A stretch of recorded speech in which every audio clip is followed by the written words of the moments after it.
Welcome to Baelnorn and Friends. It's June. It's our June episode. We've been on a hiatus for a couple months. Uh, Today we have Ormus right down there and Killian right over there.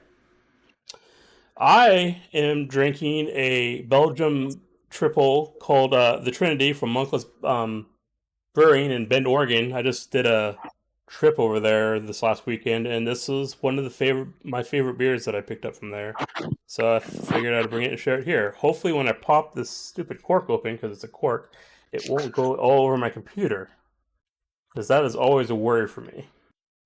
So while I'm doing that, what are you guys drinking tonight, if Go ahead. anything?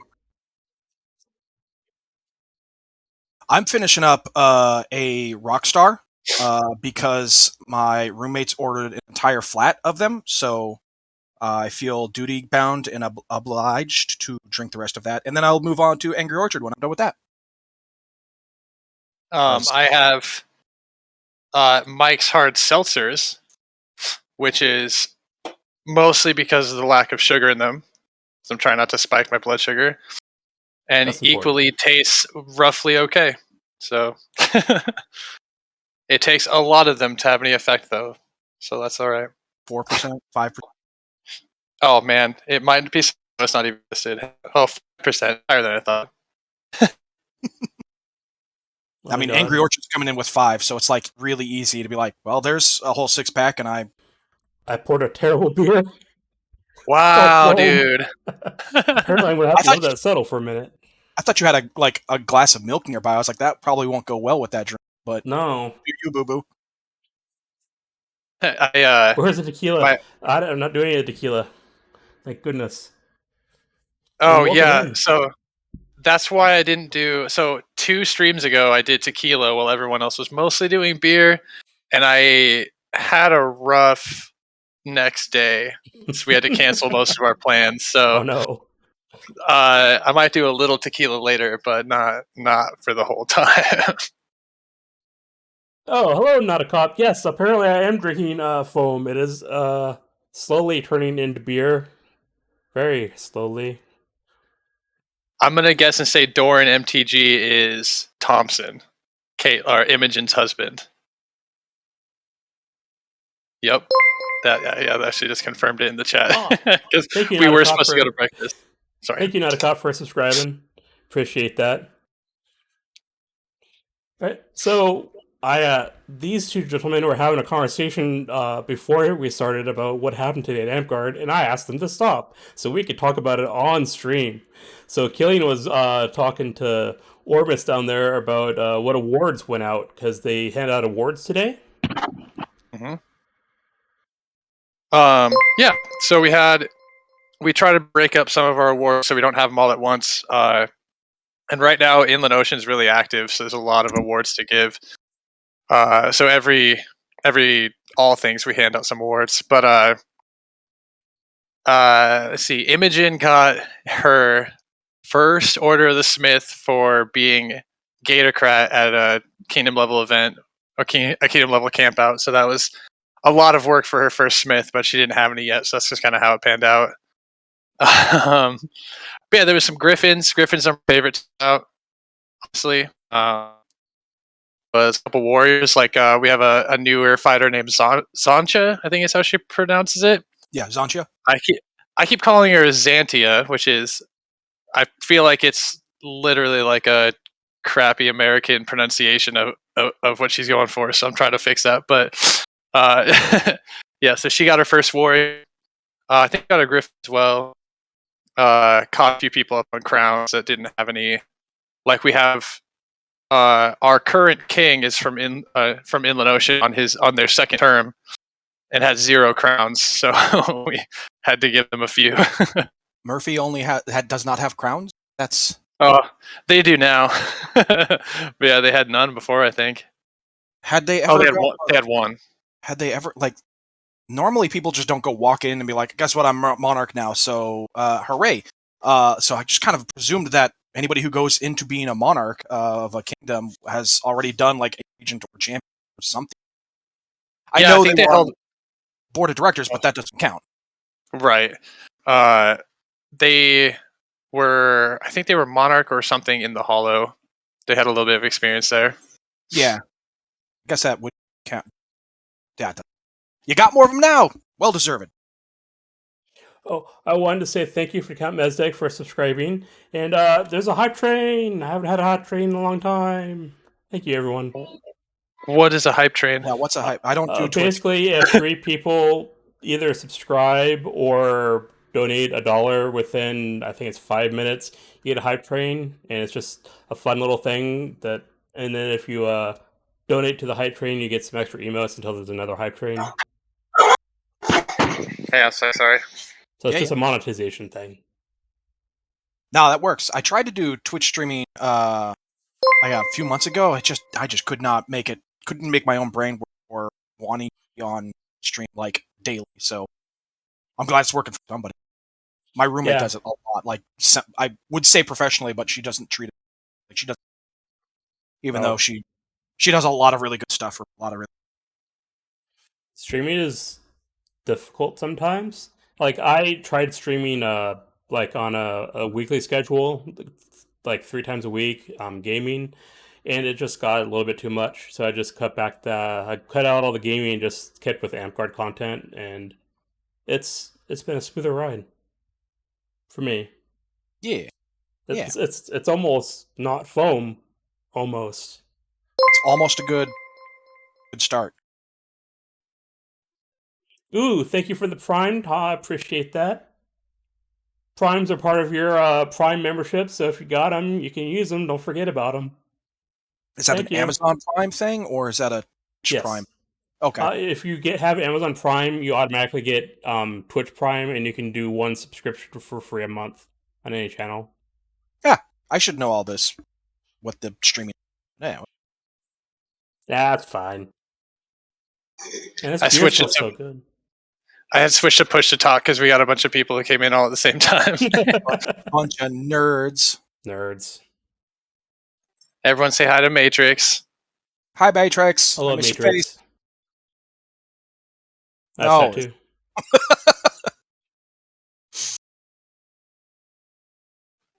Baelnorn, what have you been doing? A lot of YouTube stuff, not as much Amp Guard stuff. Although we did SKBC as the last event I went to, Sword Night Boot Camp. It's people are aware it's a North American foam fighting camp out where you go there and you learn how to fight better by a bunch of the fighters that are some of the best around the continent. So it's really nice. I didn't actually do very much fighting. I fought a little bit with some friends, but I mostly recorded videos, and I finally put out my first big class video this last week, and it was pretty good. It's got a lot of traction, and I'm really happy about that. I'm sorry you guys didn't get to go. Numbers have been keeping me, the COVID home for like the last 2.5 months or something like that. So I sorely missed out on that and K-Stars, and yeah, it's been a hassle. But yeah, it's rough. Keeping people safe. We'll say. Yeah. Yeah, I had a back injury that kind of kept me out. I could have still taught my class, but I wouldn't be able to fight or anything, so I'd be pretty useless the rest of the weekend. So since it was either going to be me or Veronica going, I stayed home so she could go and enjoy the whole weekend because she was going to get more out of it.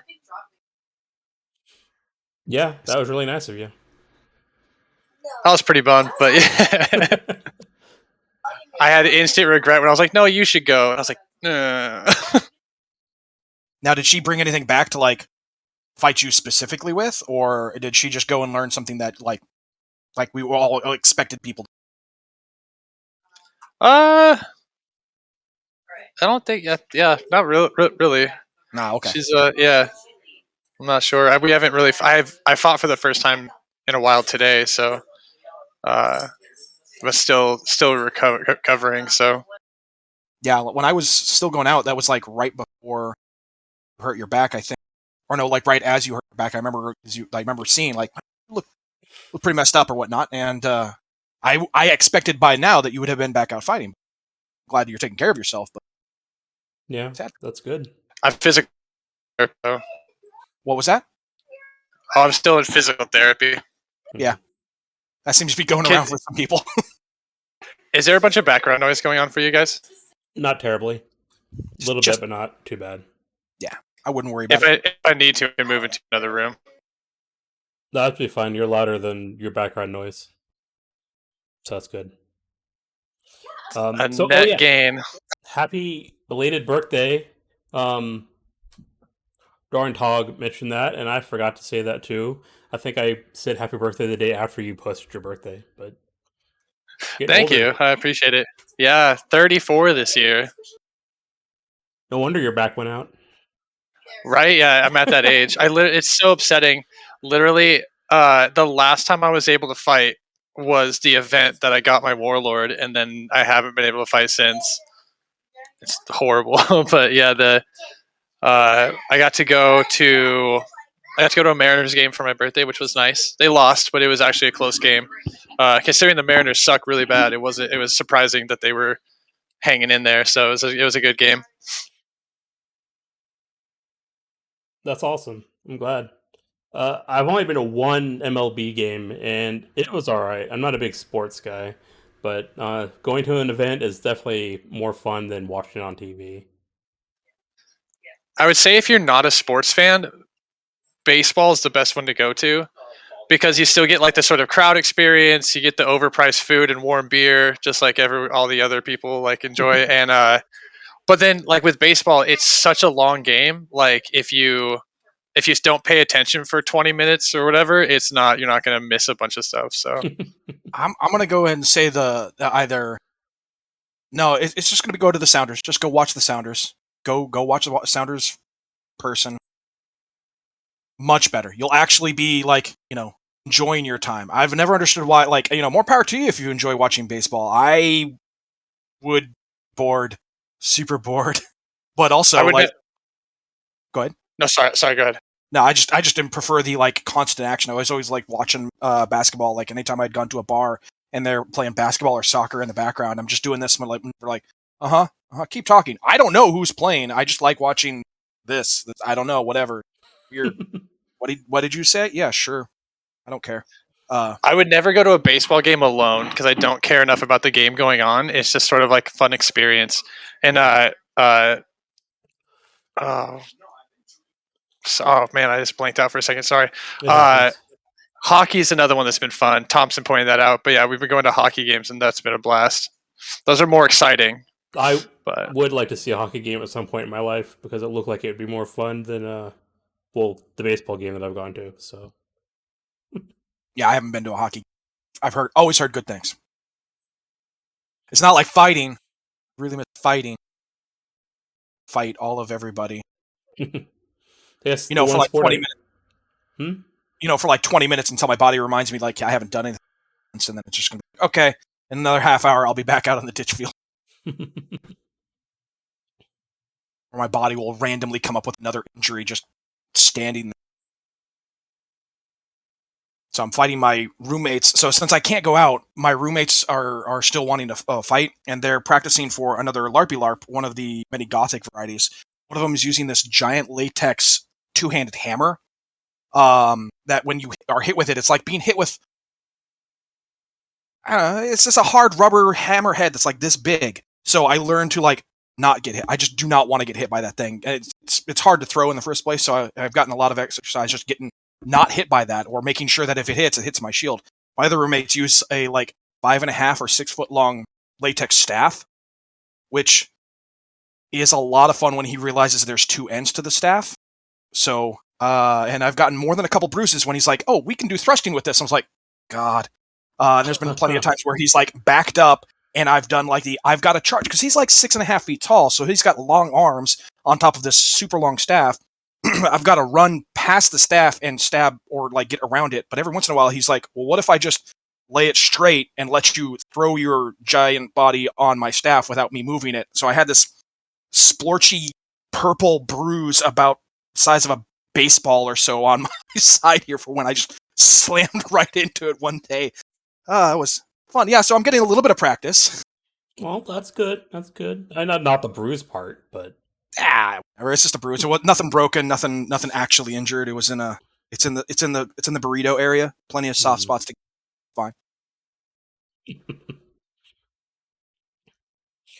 Does that game that you fight in is that does he do Shadow Accord? Is that the game that he plays? No, none of the people in the house do Shadow Cord, and I don't think any of us are going. They're talking about the Gothic games.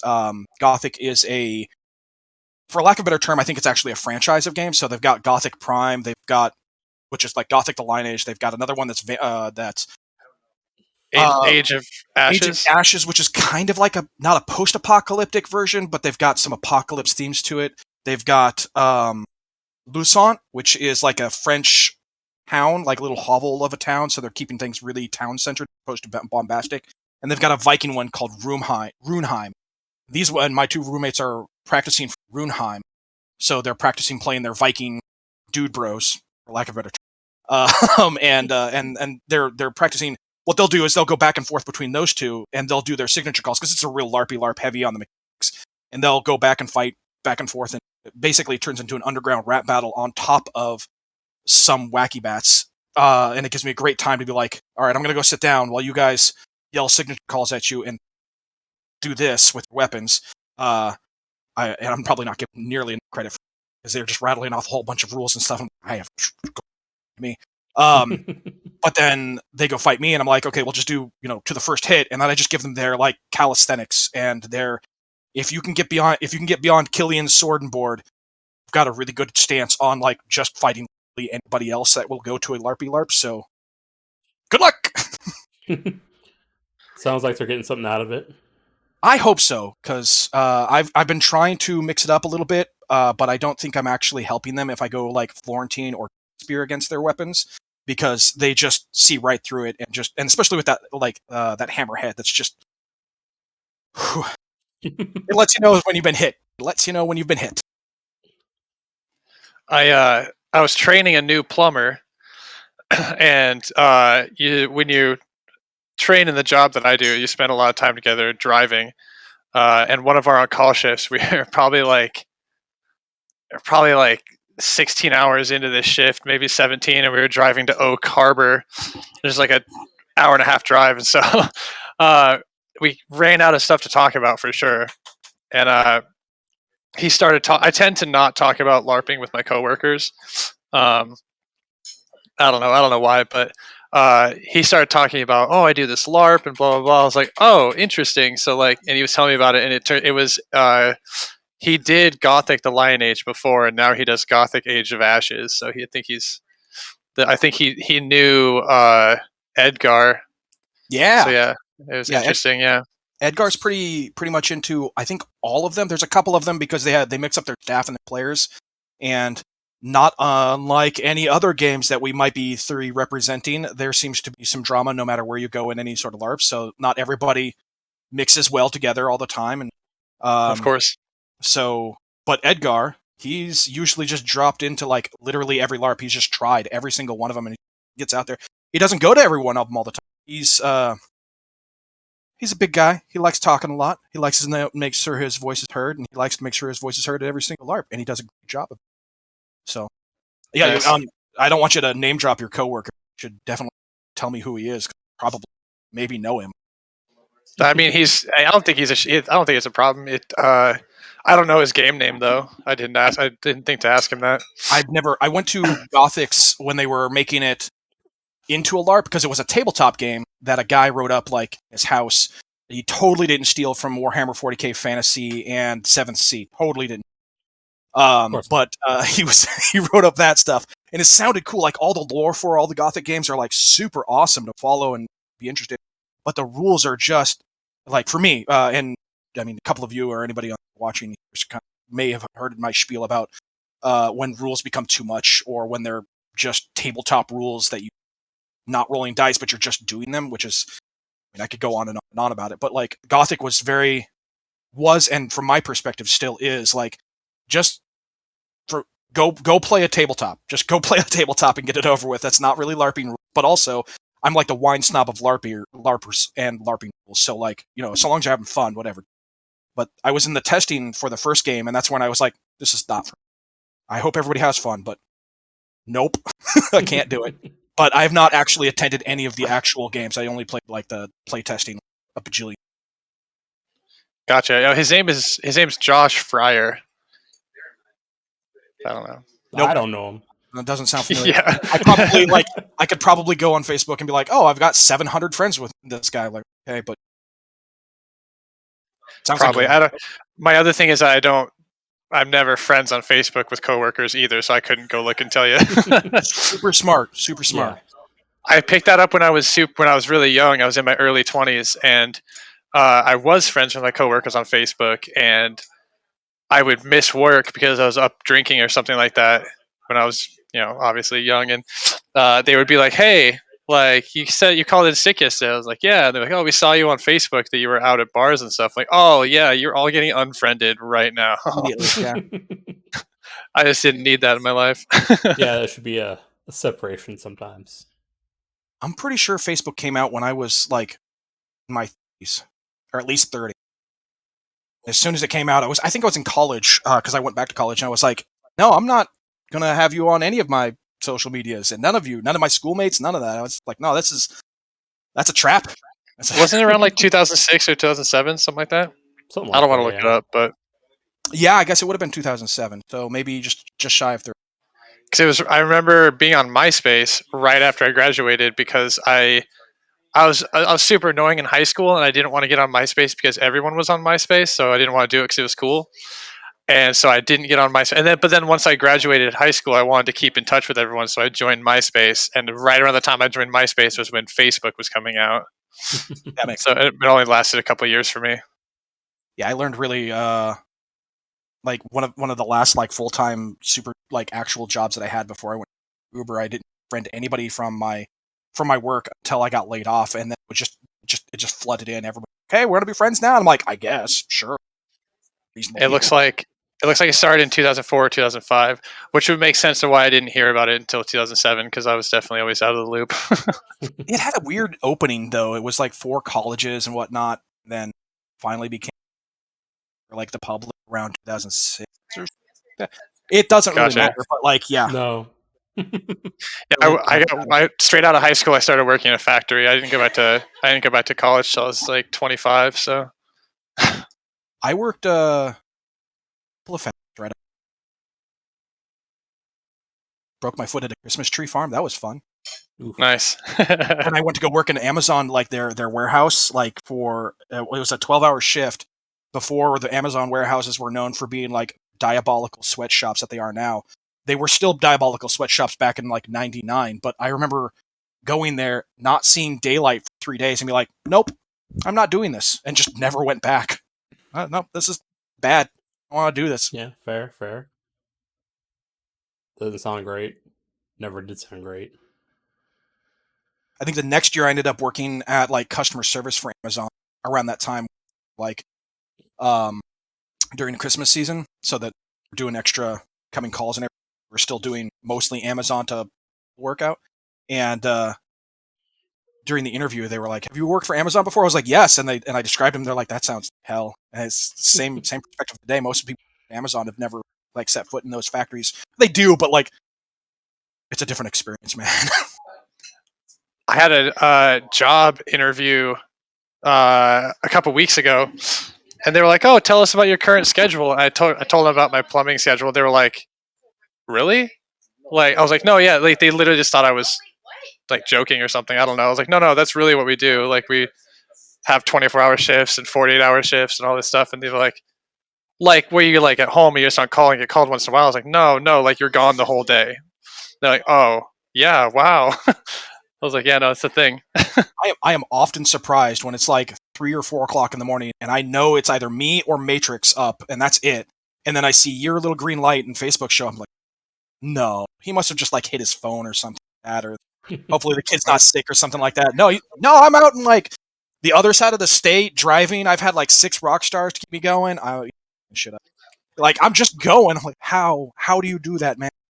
I couldn't It's do one it of the anymore. Yeah, it's one of those things where like I get asked a lot, like, "Oh, how do you do it?" It's like I don't know. They pay me. Like it's this or I get fired. So But yeah, it's every Thursday night to Friday morning. If you see me online, I'm probably still awake. Yeah. I don't know. It's all kind of blurred together for now because it just has. And Right. What are days if you're home every day? the time where I can go out and fight without having to use the back porch light. And even now, like I can fight till like 9:30 and fine. Yay, summer and the heat and all that. No, that's one of the things I've like kind of not looking forward to because I haven't had any practice fighting, like more than a couple of minutes at a time, and then all of a sudden I'm going to come back out there. It's June, July, and I'm going to melt. That's what I'm saying. I'm just going to be a puddle of Killian on the ground. Gross. That's not very useful. How are things in Blackspire? If you have, I know you haven't been coming out, but I know you stay up to date on things. Oh, it's interesting. Some of it is some gossip that I don't really want to talk about on stream, but Fair enough.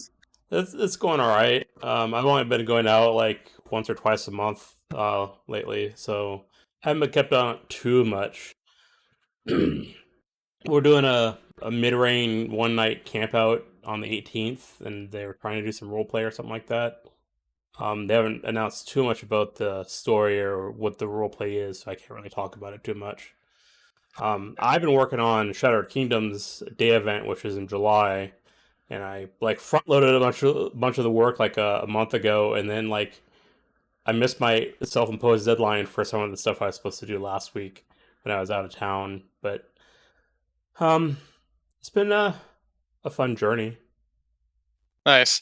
I think I gotta start using that tactic of like self-imposed deadlines because like I made myself a pretty busy schedule as Baron of IO, and but we've been doing a monthly quest, and I keep telling myself after one quest, I'm like, okay, I have a month to plan everything out for the next one, and I have yet to do anything like more than 3 days ahead of time. Even like Yeah, making garb and stuff like that. I made like a bunch of sashes. I made like these weird little torches and all this stuff for different things and puzzles. And it's something I for some reason I just can't get myself. I keep telling myself I got lots of time. that is a terrible trap to put yourself into, which I've done most of my life. So I completely understand. I've gotten a lot better at it in the last couple of years, but still, I you have to had get to I the was I was approached by Murphy to make some awards for this upcoming mid, and I was like, yeah, that sounds like I mean, I've got nothing but time on my hands. So I volunteered to do 3 like high level awards and I had some great planned. And then I remember like going a whole week and I hadn't done anything.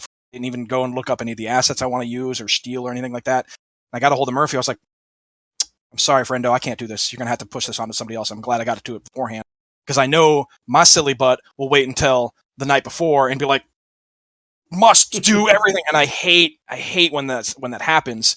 And I get these awards out or get any of these projects out, and I just look like I can see the faults. With it. I hate that. So my suggestion would be for the two of you is to delegate, find somebody to force some stuff on, and be like, hey, guess what you're in charge of? You're going to do this.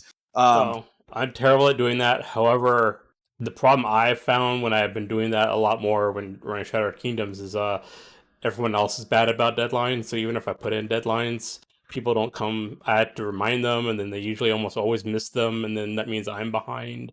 And Yeah. so it's hard to find the right people because it's a volunteer organization, so they're doing that outside of their normal work and social life. So it's a balance. It's hard to find. Yeah, I've been super annoying because there's it's a quest every month and it's supposed to be one big like tie-in. So there's like it's an ongoing storyline and there's like a twist at the end and all this stuff. So I'm like I don't want anyone to know anything. So I've been kind of Hmm. not like I've been trying to do it all myself, but there's going to be a few like there's a few people who have just like, oh, you've been a monster for the first like 3 or 2 quests, so you get to story and I never get to quester. And so like I can reach out to them and see if they want to help me out. There was Yeah. I've learned a lot with the LARPing, the LARPy LARP stuff, and I was doing for like a lot of storyteller and management essentially of how that kind of stuff happens. So like I would suggest grabbing somebody and being like, "Hey, I need you to be my NPC." That means I need somebody to not to volunteer to not be able to play, so that you can help share some of those responsibilities stuff. So you're not burning yourself out by month 4, and everybody's like, "Okay, that was a cool quest." Because so far, like I've heard really good things about. You've only had one quest, right? You haven't had 2. You had 2, okay. Then those also have bled together. And I've heard really good things about the quest so far, and people have been having a lot of fun. So like, it's only going to get more complicated if you let it be, or you can make it a lot easier on your own brain and still enjoy doing it. Help push it off, but also communication with people and be like, "Hey, listen, I need some help before I burn myself out." Are we all drinking water? That's a good idea. I mean, you don't have to. It's primarily for me, but it's not a bad idea. Like I thank Ninja Coffee for reminding me to take some water because I've already finished that bottle of beer. Since I haven't been talking as much, I've just been drinking instead. Now I'm gonna have to go get some more beer. I thought this was gonna last for at least an hour. Didn't The did foam. not. It's Oh, all foam. it's gone now. Yep. I think my favorite part of the story of the quest I've been doing is that I've decided to, at the end of every quest, I like write a recap in like story format and try to work in the players and what they did, like specific players, mention them in the recap, and like if somebody solves a puzzle, mention in the story that this person solved the puzzle and all that good stuff. And uh, it's been fun. Like I like to do writing a little bit, and it's not great, but it's good enough. So It's it's long, but like you do a good job with it. Yeah. Sounds yeah, I like gotta you're stop doing doing it pretty on my good. phone. Yeah. I think that was my first comment to you. Was like, "Man, this is good stuff," but like, tell me you're doing it on your laptop or something. You're like, "Nope, phone on." I'm like, that's some patience, Notes man. That's some notes patience. app. I think at the end of the reign, I'm gonna put together like one like just uh, whatever when you put it all together. I can't think of the word now, but so like one story for the whole thing. That's a good idea. Yeah. So Count Mezdek is asking if any of us have looked at the 2022 rules revision for the Amp Guard proposal stuff. I saw someone's response to it, and like it was long enough, and it took me long enough to read that made me not want to read the proposal because it sounded like it's a lot of proposals, and There's some of like it sounds 200 or something ridiculous. like that. It's wild. That's insane. I don't I don't see it like a real big reason to have all of these like rules revisions. Um, the game works. I mean, yeah, there's a little bit here, a little bit there, but like as far as I can tell, like unless you're going to change things on the local level, like and which we should be encouraging our champions and our and our park leaders or kingdom level champions when they want to add in a little flavor for some battle games or something like that. I don't see any reason to keep on changing things. Like it's not unbalanced. Yeah, there's some imbalancing, but usually it comes down to like, hey, Jackass McGee keeps on playing. No, I'm just not gonna use that one. I'll use Wrecked as an example. Like when he goes out there, he understands like he's got 6 level warrior. He loves wearing his armor, and he goes out there and fights. And we have to like divvy up that. Does that mean the whole game's all messed up? No. But some people are like, we need to change everything because people abuse things. I'm like, well, maybe you just need to talk to your players and not let them be assholes. I think there's so first off, Wrecked will now be Jackass McGee because that's I wanted horrible. like I had thoughts about who Jackass McGee might be, and then I You started. landed on Wrecked, yeah. I wanted to say like some asshole and a druid, but then I was like, no, we've got a lot of really great druids who know how to play the druids. They're not jackasses, and this is going bad. Oh, you know who could take it on the chin and act like a champ for it? Wrecked, because he's good at it, and he also takes he plays down sometimes, and that's so that he doesn't just roll over the bad guys. So bad guys. I guess like it sort of depends on what you're looking for because I agree with some of what you're saying, but also like if we were to decide as an organization that we're not going to try to make balancing changes and stuff like that on a fairly regular basis, we just have to accept the fact that it's going to turn into one of those things where it's like this class, like nobody plays this class because it's not good enough, and it's like instead of right now we try to redo balancing to make sure that every class is playable, but there's gonna if we were to just leave it the way it was, there's gonna be times where we'd have to accept the fact that there's gonna be like classes nobody wants to play, abilities nobody will ever use, and stuff like that. I think I because there's some that are trash, and it's like I feel like people who play like anti-paladin right now play it as a joke because it's so fucking terrible. So Like it's really bad, and I'm okay with it because I play it, but I don't really care. But I just happen to have a black dragon belt favor at the time, so that's the one I picked. But yeah, it's pretty terrible. So, I mean, that you may have caught like one part where I'm actually very much agreeing with you is because certain things have changed in between. When version are we on? Set like 8. 8. We like since 8 came out, and then we made it so that anybody with 2 level 6 classes can play paladin, anti-paladin. I think that change was really good. Paladin, anti-paladin, were designed for people who had played the game significantly and don't need a power boost like all the classes get at level 6, because paladin and anti-paladin are not great classes compared to the other classes and what they get. So that's one of those like I agree, but also like don't want to have to try and attempt to learn different rules while other rules of the same game are still back here rattling around. Now, of course, I don't play many battle games. I've just been meaning to or wanting to. I just end up not wanting to because the amount of like underground rap battles that happen during a game is really difficult to like. What's going on? You know what? I'm just dead. I'm gonna respawn and I'm gonna follow Matrix. And when he grabs the ball, I'm gonna guard him so he doesn't get. Or I'm gonna follow Rect and make sure that he gets back up if I can, or take advantage of whatever he's doing, and then hopefully keep Ormus busy before he goes and ruins the other line. You know, just fall over when Dagar comes over. Just get it over with.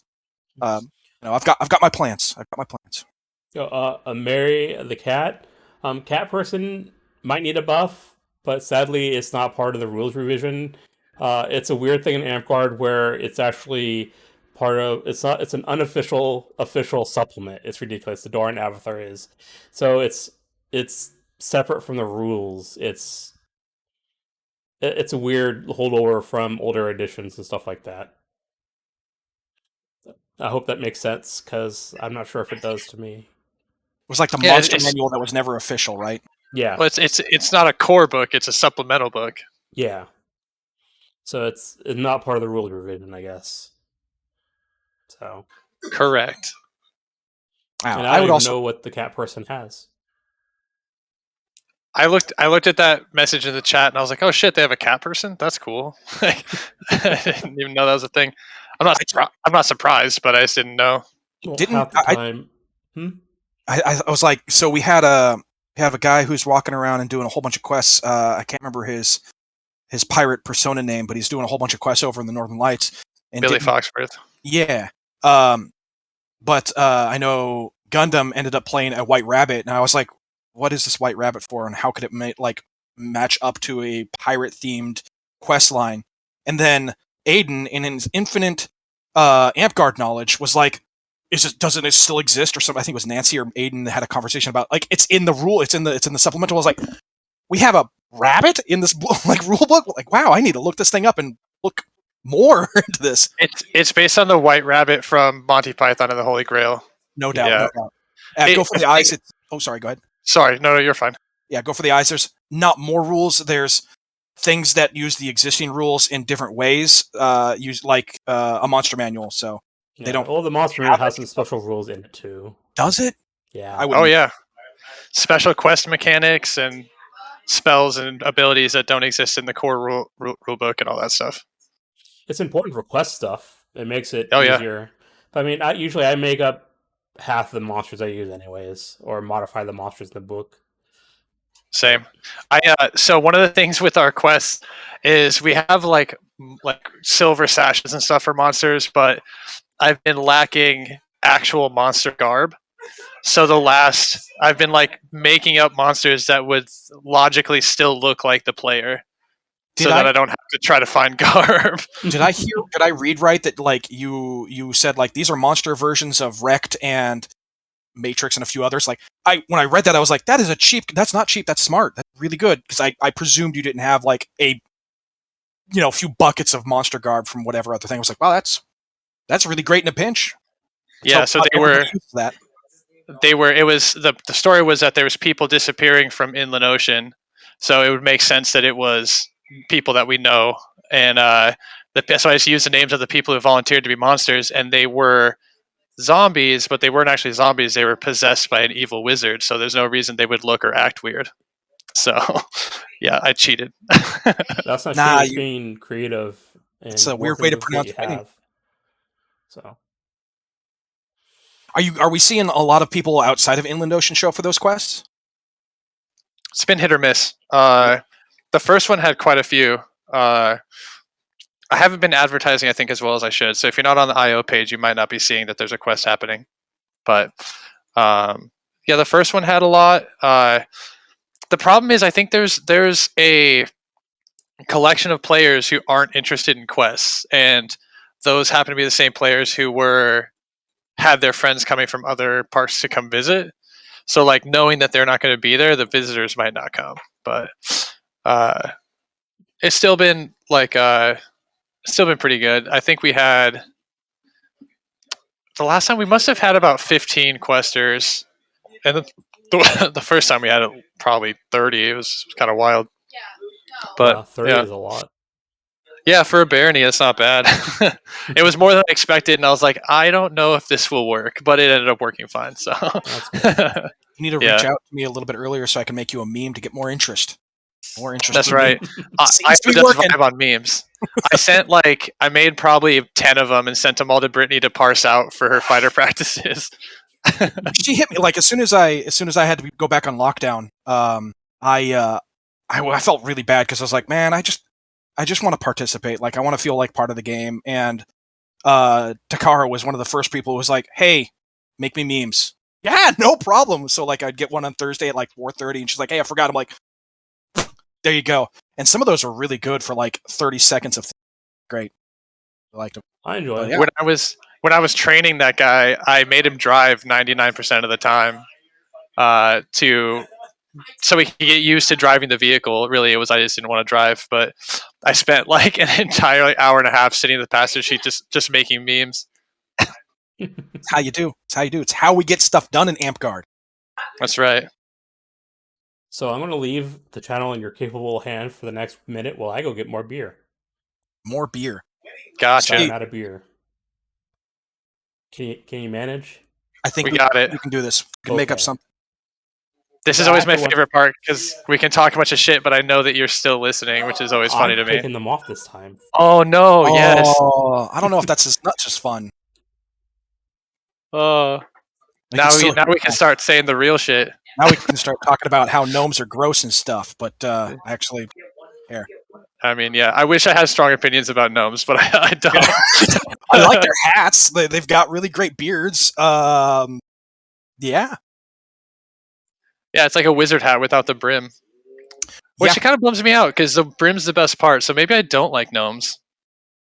Basically, I'm just a big fan of anybody who rocks and owns headwear. Like if you're gonna wear headwear, like own up to it and roll with it. Like make sure it's yours. Because some people put on like bandanas or whatnot, and you can tell like you look goofy with that on there. Or baseball bats. When I wear baseball hats, like I can't see. I love them. I've got like a small collection of them. I just don't wear them because I can't see as well, and I just don't like it. So, yeah, you got questions about that? I just feel like you're wearing it wrong. Like this, I can't think of a good reason to not be able to see a baseball hat. Yeah, I like wearing them down low. Like as you can tell with my bandana, I wear them like down here. I just have the feeling like my baseball hats the brim needs to come down low, and I got over wearing them backwards. So I'm just like, eh. But like, if you're gonna have headwear, like hats are like the pointed hats like gnomes, and you rock it and you own it. It's part of you. It's part of, like you want to make it work for you. Man, go for it. I don't care what it looks like, so long as you can tell a person when they're wearing something. They're like, I put it on because I thought it looked good, and you're like, it's not look good. You're just not. It's not you. Gnomes every single time. You're like, nope, that deserves to be on you because that's your headwear. I started wearing. So I used to wear my hat even at work. I'd wear my hat backwards for the most part because I was like crawling into cupboards and stuff like that. But I started. I probably don't use like a lot of times. If I'm taking out like a kitchen faucet, they get super rusted. So the rust will like fall into your face. And instead of being smart and using safety glasses, I just tip my hat down and do it mostly blind. Super smart. Yeah, cut down on the target area. Yeah, go for the eyes. I just don't wear baseball hats. Just I like them. I used to wear them a lot in high school, but I just don't because I just got used to wearing headbands, and Just got out of the habit, but I really like having them. I'm really curious about how that pour went. Better. Yeah. Better. Oh, 50-50. but not That's a great. 50% improvement. Yeah. Oof. It's a strong beer. What'd you get this time?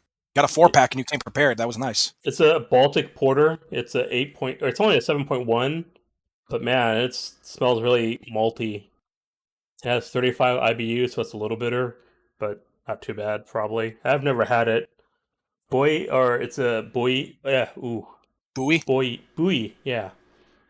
Out in Astoria area, I think. But yeah, Nice. they're pretty good. I like their cream ale. I could never get away from that like super hoppy taste. It's just not for me. Yeah, I don't really like hoppy either. Medzek chimed in the chat with the hat makes the character, and I would say his Corn Wizard is the best example of that. If you haven't seen the Corn Wizard, it is fucking phenomenal. I mean, are we supposed to swear on this? I can't remember. It's fine. I've let Sure? a Okay. couple of bombs go, but no F-bombs. Yeah, I have trouble filtering, but I try to keep it PG-13 casual conversation, so Mm, adult topics are fine. So they Gotcha. cause PG-13 movies. You can get away with what, 1 or 3 F-bombs, and I can't remember which one. I mean, we're already there if it's 3. Yeah, we're done. I'm fine with 3 an hour. Gotcha. I'll take it. What? So, but yeah, his the Corn Wizard is dope. Yeah, I was so shocked when I saw it. I was like, that's an amazing concept.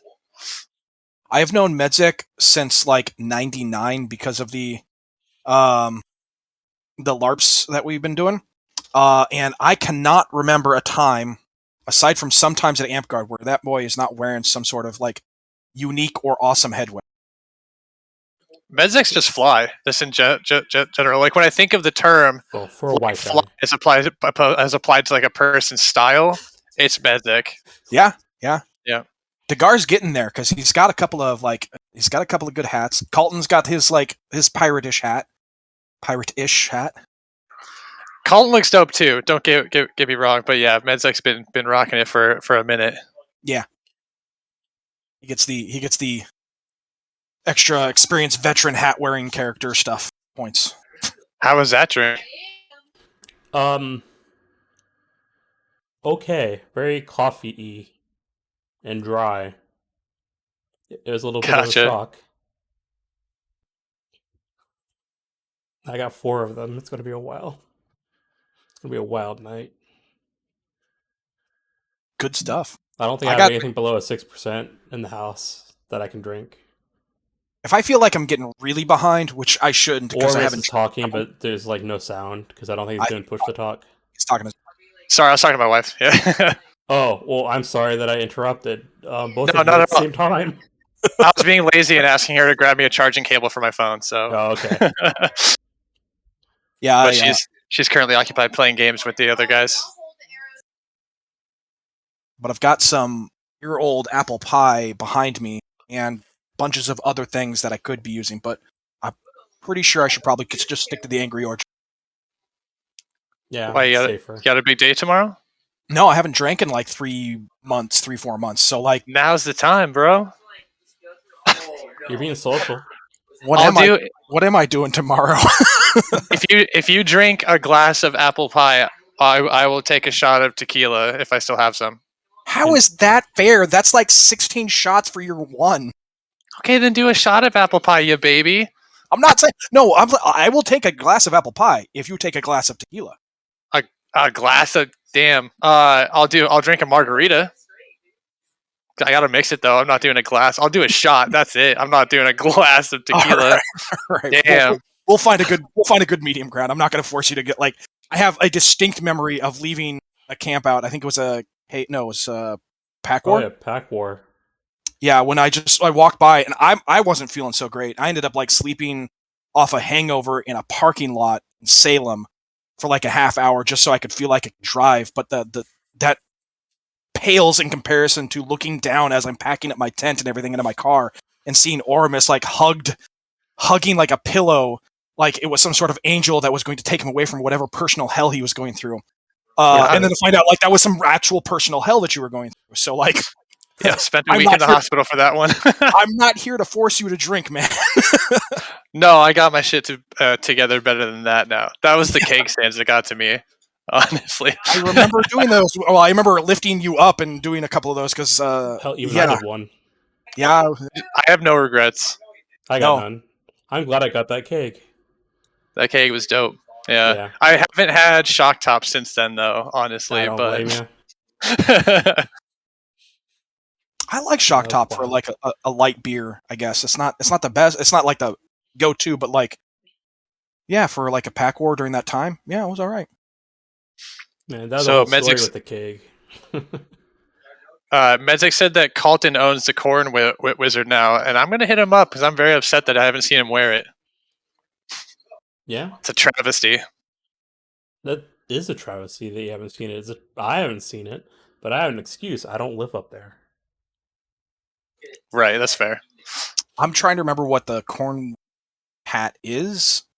I'm sure I've seen it, but I just cannot think of it right now, and my imagination has taken over what it could It's be. like it's green with like it's literally looks like a corn on the cob like sticking up for the tall wizard part of it, and there's like a robe to go with it. It's sick. Yeah, I know I've seen it. I'm just having a hard time putting it in my brain, but I believe you. I'll see if I can pull up a picture. Hang on. All right. All right, I was gonna say we could probably do that if I could find one, Well, but I have never seen it. So, so What? don't actually hang on. I'll look through my phone and I'll show you when I find it. don't oh, wait for okay. me. We could ask Medzik to probably send us a picture because I would be Don't surprised make if this that wasn't- easier. Okay. Yeah, that's crazy. Crazy. So Now I I'm got at a loss que- for where to even look for it. Oh, Sorry. I don't even know. I was just gonna fill up time while you're looking for the picture. Uh, so I was thinking about doing a video or a stream after I was on Shattered Kingdoms because this time I went through a lot of effort of putting in systems for me to share the information to my teammates and stuff like that, and organize the quest in a very comprehensive manner. And I thought it'd be really fun to do a breakdown or a rundown of what I did after the quest, so people that participated in the quest can see all the work that actually went into the quest. Because sometimes people don't realize exactly what goes into doing a quest and the work that goes into it. So I think it'd be fun to do a video where people get to see behind the curtain because there's a lot of people that have no idea what goes into a quest like that. Making the sausage video. Yeah, pretty much. Good stuff. It's not a Yeah. bad idea. Put So that first, Windows I have to movie. finish the quest. Gonna put that Windows Movie Maker to the test. I don't know what actual programs you're using. So I used DaVinci Resolve. I actually hyper focused on a project today and doing a video blog for my bin trip, and it got really fun and made a whole intro, and it was great. Yeah, I think I saw it. It popped up on my feed, but yeah, today was one of those days where I like sat down at the computer, was like, nah, it's YouTube in bed day. Yeah. Just jealous everybody else is out doing wax, and I'm stuck. Yeah. A I lot stayed of the home day and was worked. taken up by an archery tournament. How'd that go? Like, I understand there were some good times, but did like Hawk just clean up on everybody? No, actually, unfortunately, so Hawk took like third. So I did 3 brackets essentially, but after the first bracket, Hawk was having some pain in her shoulder, so she sat the rest of it out. Okay. Soon actually cleaned up. She got first in all 3 of the brackets, so Hey, she good did for really, Soon. she did Congrats. really well. Yeah. I just realized I've been looking through the Northern Lights page because I'm pretty sure it was posted there somewhere. I don't know why I didn't just go to Medzek's page because I'm pretty sure it's going to be there. Yeah, that'd be a thing that you could have done. I remember right before the pandemic hit in 2020, there was a tournament up at the Hollow, and a couple of people, their names are just escaping me right now, but like a couple of people set up an archery target system for a tournament, and they were over there sitting, looking kind of dejected because there was a fighting thing going on, and no one was going over there. So I went over to whatever group I was in, and I was like, "Hey guys, we got to go over there, engage them. We got to get them part of this thing because they set this thing up." And I think there's actually like an archery tournament that's supposed to happen. So let's go figure out this thing. And they're like, "Yeah, it's a good idea." So my silly butt went over there and picked up, and I was like, "Okay, how do you do this?" And they explained it was some target whatnot up there. And I remember picking up the bow, and instantaneously, the voice in the back of my head was like, "Hey, when was the last time you picked up a bow in earnest? When did you ever think you were going to be shooting a bow?" And my conscious brain was like, "It'll be fine, fine. You probably won't hit anything, but it'll be fine." And the first time I opened up that bow, my arms were like, "You've never done this in the last like 15 years." So it was like, and I shot it, and, and I remember the arrow just going like way off, and they're like, you okay?" And I'm like, "I probably need like an bar. So, here's this. Have fun. Bye bye." But God had started. I was like, "Oh my God!" I were like doing the actual arch muscles super old. But then we didn't fight anymore. No, it was then that we did the Day of the Ditch, and then we didn't fight anymore. That was a while ago. It was a long time ago. Remember very distinctly, like having this weird cloud over us, being like, "What is actually going on?" Because nobody was out. There was no traffic, or then there was like 50 people at Day of the Ditch, and then like going home is usually like a 30-minute drive, and it was like 10 minutes when I got home. I was like, "There's still nobody out." Wild. And now it's 2020. 2022. All right, I finally found it. Sorry, Medzik had to send it to me. Oh, okay. Why'd you go Right. lazy? Why'd you have Medzik send it to Oh, I didn't ask him. I literally searched for it until he took pity on me and sent it. you? Thank you, Medzik. All right, let's see if you can see it through the. I remember No, that one. Yeah. I've never seen that. The whole outfit that goes with it. Oh yeah, it's a whole. Yeah, it's pretty dope. Yeah, you can see it's got like a part on the back. It looks like it's reversed on my camera, but sorry. Yeah. But yeah, it's pretty cool. Solid. Medzik does solid work. He should make Yeah, a he made whole my. vegetable class thing. Like, you should be a tomato tank and a grape druid. I don't know. A berry druid Grape of some druid. sort. Corn caster. That'd Oh, be sick. You hear that, Mezdek? Get on it. More corn casters. Potato paladin. Asparagus assassin. Yes. That's good. Yes. That one wins. Ugh, this is not a chugging beer. Any beer is a chugging beer if you try hard enough. Yeah. Thank you, Ormus. You're welcome. So I'm gonna get the tequila. You ready? Well, let me go check and see if I have any left. Good choice. Oh no, I don't have any left. Hang on a sec. Damn it. I got something. You got You something? should have something, Okay. yeah. All right, I we're don't gonna leave. have any tequila left. I think Hang on. the two of us are going to leave this channel in your hands, Baelnorn. You got this? You okay? Not my channel in my own hands. no. No! What am I going to do? But seriously, guys, what am I going to do? So I'm going to actually, because I can, I'm going to show. See if I can bring it up. I can't bring it up. My bad. I was going to bring up the video I did earlier today, but I did not prepare myself to do that. Welcome back with your apple pie. It had the sediment on the bottom. It means it's good. It means yeah. Flavor continued to develop, anyways. And I can kind of see. I'm not gonna. You see it? Maybe I don't know, but there's the cloves down there. Nice. And I got a shot glass from a Viking shot glass. That's a from, big shot glass.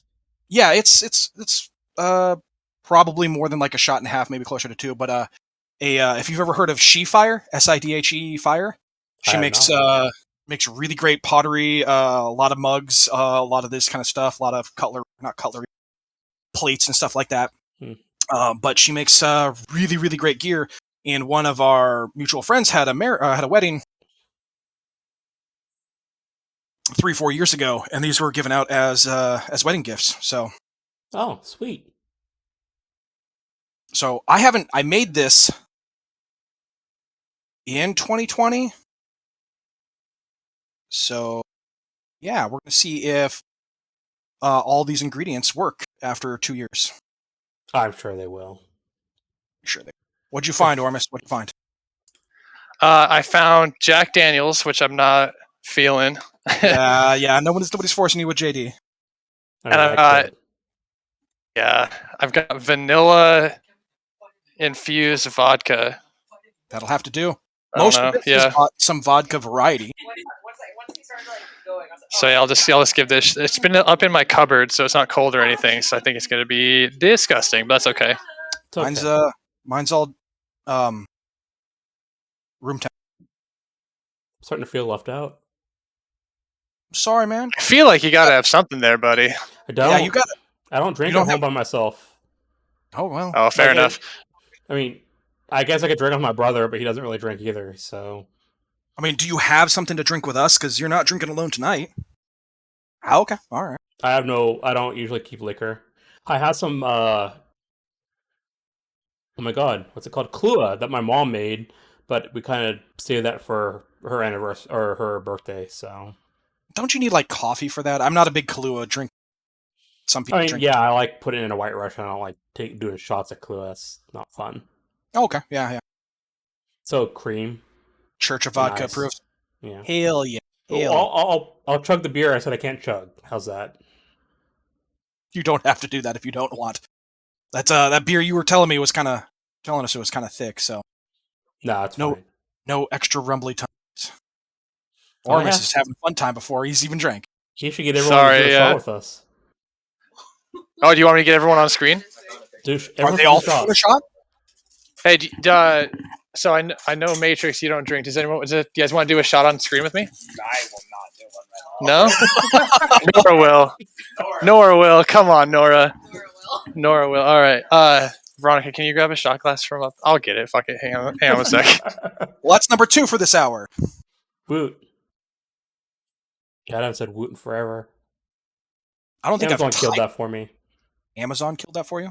They used to have that woot or a woot page or whatever where they'd sell merchandise, and then Amazon bought it and turned horrible. Okay. But I think I vaguely remember some of that. All right, who else are we getting? Looks like it's just going to be Nora because everyone else is lame. it's okay. Is it though? No, but I'm I not guess it is. Who's got the Goldschlager? None of us are in high school, Medzek. Goldschlager. Oh yeah, no, thank you. It's. Hang on a second. I'm going to take it off push to talk so they can hear you too. Got you. Goldschlager and Oh my goodness.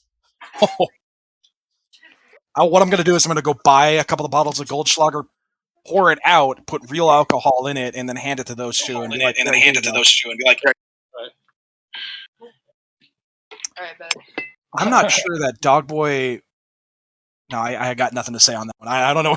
I believe that he would. Are you two ready? Yeah, so this is Nora, for those who don't know. Hey. Who's Hello, Dog? Nora. No, you got an amp guard name, right? I do, I What's forget it. but no one ever knows about it. Songbird. Yeah, right? Yeah. Yeah, all right. Songbird, he knew. Alright.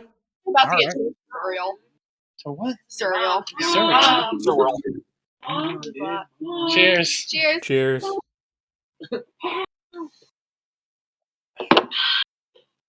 That's not bad. Thank Not you. bad. Is that vanilla? It is vanilla. Oh, Man, that aftertaste is not good, though. strawberry shortcake. Oh, yeah. Where'd my headphones go? Where did I your don't know. headphones go? I'm not there. Ah, That wasn't great. It wasn't great. I have also a unique, interesting conundrum. I didn't taste any alcohol in that. That's good. That's good, all right? That's supposed to be like when I make it after like 2 years. So when I make this apple pie, I'll hand it off to somebody and be like, all right, I made this X week, wait 4 weeks, and that becomes like you can taste it as one drink as opposed to like the 4 or 5 drinks that I put into it, because it takes some time to make sure everything gets all together. And then like you have like a whole cup of it, and you want to be sitting because it sits anywhere between like 40 and 60%. 90% Everclear in it. It's not the only alcoholic ingredient, but like you would think that persists through most tastes. Hoping it didn't just die that like the last 2 years it's been there, but it shouldn't. So yeah, chase it with Tito's. I do have some Tito's behind me, but I'm not going to do that in case it was just being sneaky. Oh, it's definitely being sneaky. When you let something like that mature, it the alcohol flavor mellows and it takes the characteristics of the stuff that you put in it. So the longer you let it sit, oftentimes the smoother it is. I just haven't had that. I haven't had anything like that last that long. Usually, it's like, oh, okay, I made this a month ago. Well, it's getting drank tonight. It's still pretty tasty, but like, that's dangerous. Not a. I feel like I should know already, but who is Go for the Eyes? I really Boo. should know that too, but like, Go for the Eyes, Boo. Yeah. Yeah, My they bad. said they knew me for like the last 5 years, but I don't recognize the name for who in. Is it Matrix? Is he just sitting over there? No. Matrix is eating strawberry shortcake. It is not him.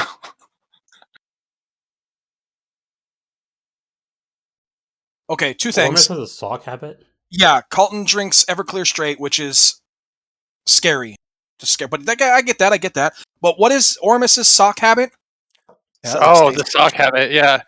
So I still maintain that it's not a big deal. The rest of my friends seem to feel like it makes me a serial killer. So I am talking about the sock thing. Yeah, Talia sits across from me, knows exactly what we're talking about. No, I'm good, thanks. Yeah, I appreciate it. So when I'm sitting, if I'm like relaxing at my house, so I always have to wear like long socks for work because I wear boots. I'll do it for short socks too. When I'm relaxed on the couch, I'll I always get like pretty warm, so I'll push my socks halfway off my feet. So like my socks are bunched up in the middle of my foot and still covering my toes, but not like off my feet. Yeah, and so I don't know. I think it's completely normal. Killer, but Baelnorn, we're gonna have to get some stories straight about how we're going to go to PBS and be like, yeah, he was totally normal and wasn't a sociopath until he started talking about his sock thing. It was totally true, and like became very weird about his sock thing. You're weird, Ormus. Like I do a lot of weird stuff, but that's weird. I argue the fact that I'm weird, but I would say anyone here listening right now, try it. It's awesome. Just kicking back on the couch. Your socks are halfway off. You're just watching TV. You're not too hot and you're not cold. It's comfy. I feel that way without having my socks halfway off. I just take them off. If I need them on, I'll wear them. Like I'll just take them off. It's like if you're laying in bed and you're sleeping and you have to have it's too hot, so you put like one leg out of the blanket. It's the same thing. But you're not. Are you wearing a blanket though? Is it? No, you're not wearing a blanket. All right, so here's a less weird question to me, but still sock related. Do you match your socks and do you fold your socks? I match my socks. I roll my socks together. Okay, yeah. I consider that folding. Okay, all right. You're not I do. as sociopathic as like some other people, but also you are that foot thing. Well, Count Mezig's got your back. He says friends call it floppy sock. Floppy sock. Floppy sock is perfect way to describe it, and Medzek knows what's good. He's all right. I have been asked to keep the secret of who Go for the Eyes Boo is. But I've already forgotten. But I haven't streamed for like months. It's fine. But I knew at one point. I think they might have played Baldur's Gate, though. I could be wrong. I mean, isn't that character also in Magic the Gathering now? Didn't they go do like a whole big cross thing? I think it's coming up. I don't think it's out yet. Okay. But also, yeah, I believe they had played Baldur's Gate, the bestest. The first game, not any of the rest of them. The rest of them were good. I don't like them. That's my hot take. I just don't like isometric games very much. Well, I don't know what isometric means, but as far as games are concerned, at least I like Baldur's Gate Dark Alliance. Oh yeah, I liked Diablo's all right, and then I played Dark Alliance when I was a kid on the PlayStation 2, so that was fun. Diablo's a little different. It's action based, so And it's not turn based, which the original Baldur's Gates were. So yeah. I've heard mixed reviews about Torment. I didn't never actually get around to it because I didn't like Planescape. I love the art for Planescape, but never really got into the we're post-apocalyptic magic. I'm like, nah, that's what I've got Shadowrun. Hmm. So I never got into Fallout either. I don't like any of them that I've tried. I love the stories of Fallout, but I hate playing. It's just cumbersome. The original one was really, really fun. Like it's Baelnorn, you would hate it, but it was isometric turn-based, and just the lore of it was just really cool. Just to come out with it and be like, this is what it is. So I oh geez, sorry, my brain shut off for a second. What game were you just talking about? Jesus. I was just gonna make fun of you for playing football games because that's all I remember. You and Dogboy playing Madden when I'd come over for Shadowrun.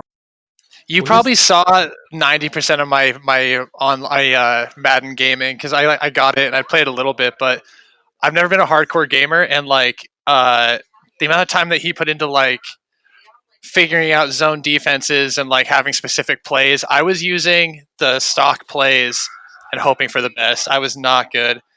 But yeah, Fallout. I was going to talk about. I played Fallout 4, but my attention span's not very good. So I hit a point where I was like, I'm not sure what to do next. So I turned it off. That was like 6 years ago. Have you considered while you were playing Fallout 4 wearing your socks all the way on your foot, or not wearing your socks at all, and maybe trying it that way? You crazy person. Or are we back on the sock thing? What? Yeah. That's what chat has requested. Have I considered it? Yes.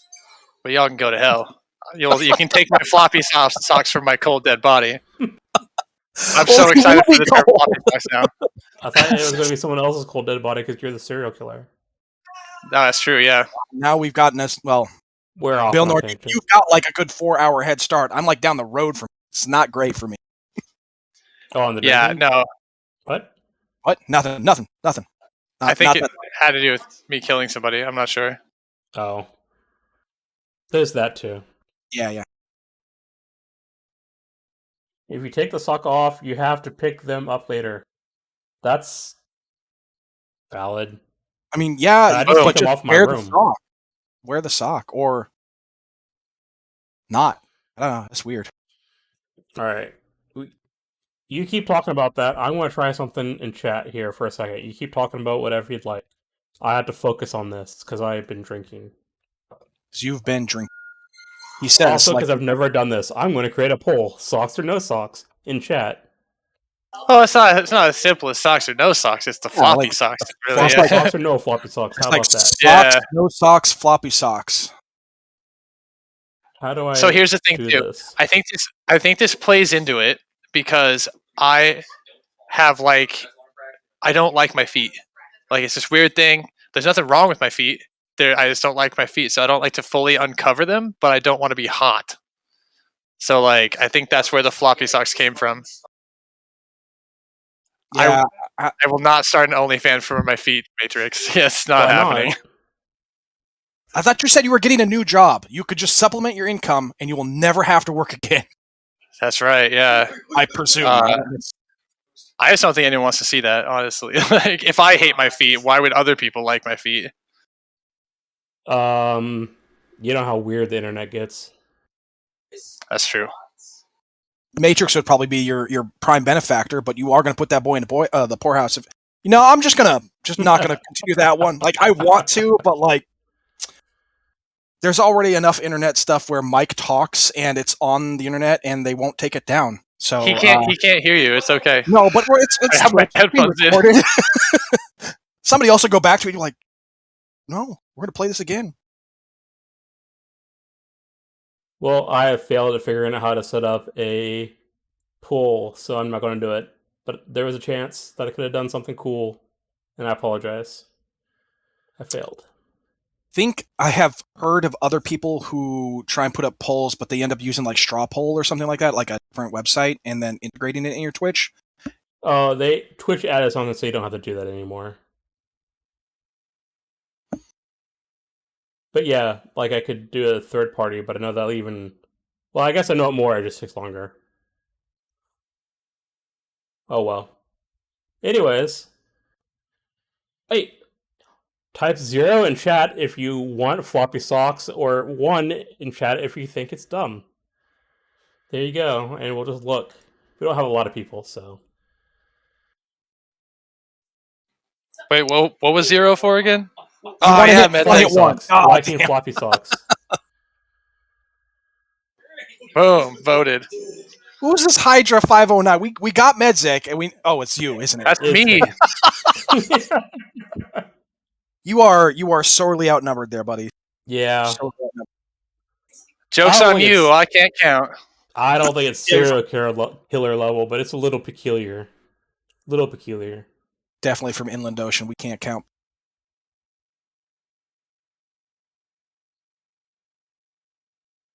Yeah, we had a fun mechanic for the quest. The last one, it was all puzzles, and there was like a bridge, and there was 4 cones, like the flat cones, to indicate pressure plates.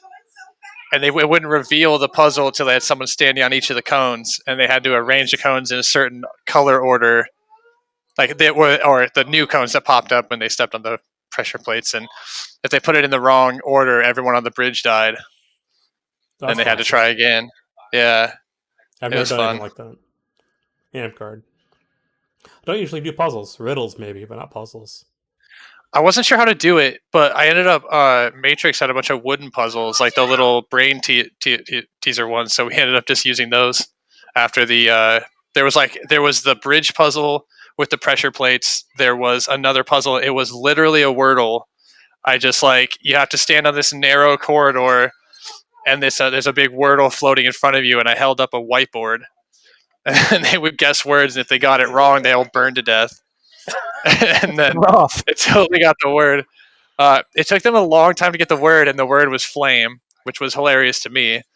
And then there was 3 wooden puzzles they had to solve inside the wizard tower, while the wizard and stuff attacked them. How do you think those were received? Like the puzzles and the Wordle.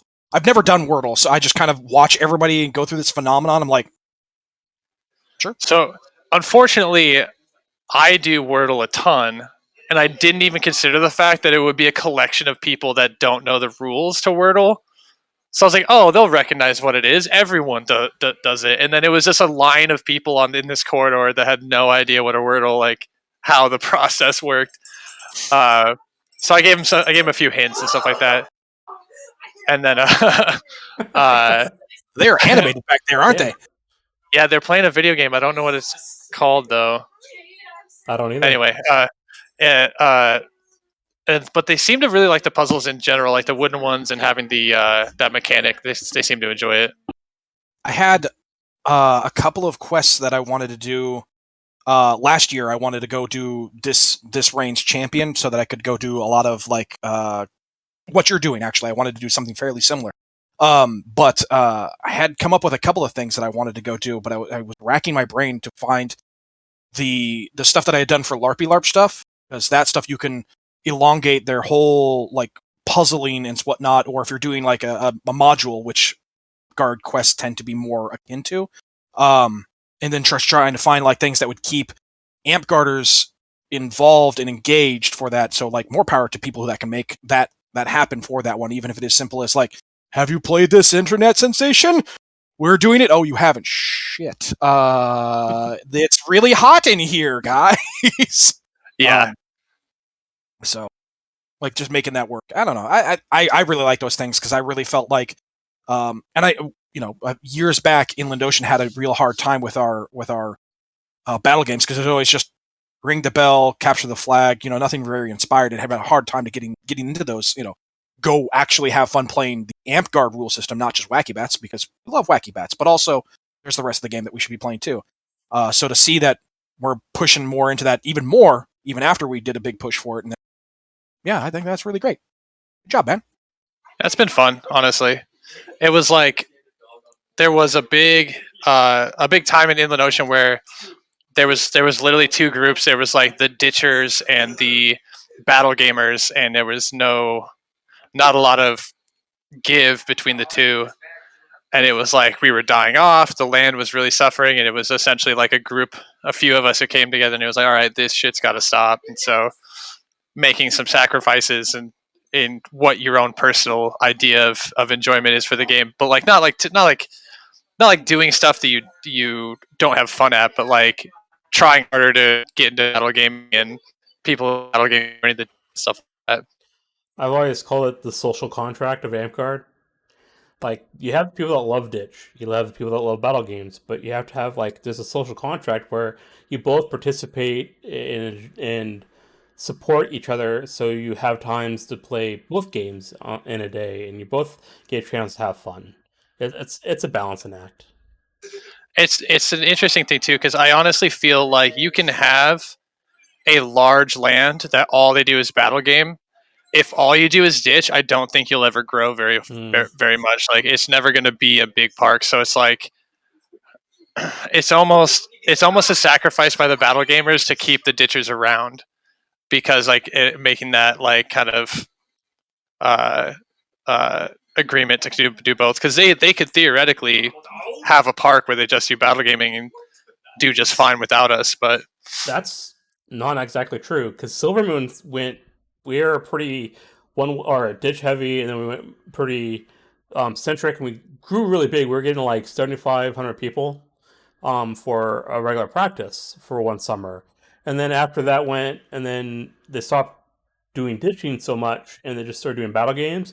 And then while there weren't a lot of ditchers, but we definitely had a lot of people just drop off because they weren't ditching. So it's not just battle games, battle games, battle games. There is that group that will leave if you don't ditch too. that's good to hear. Honestly, like I'm happy to hear that. Yeah.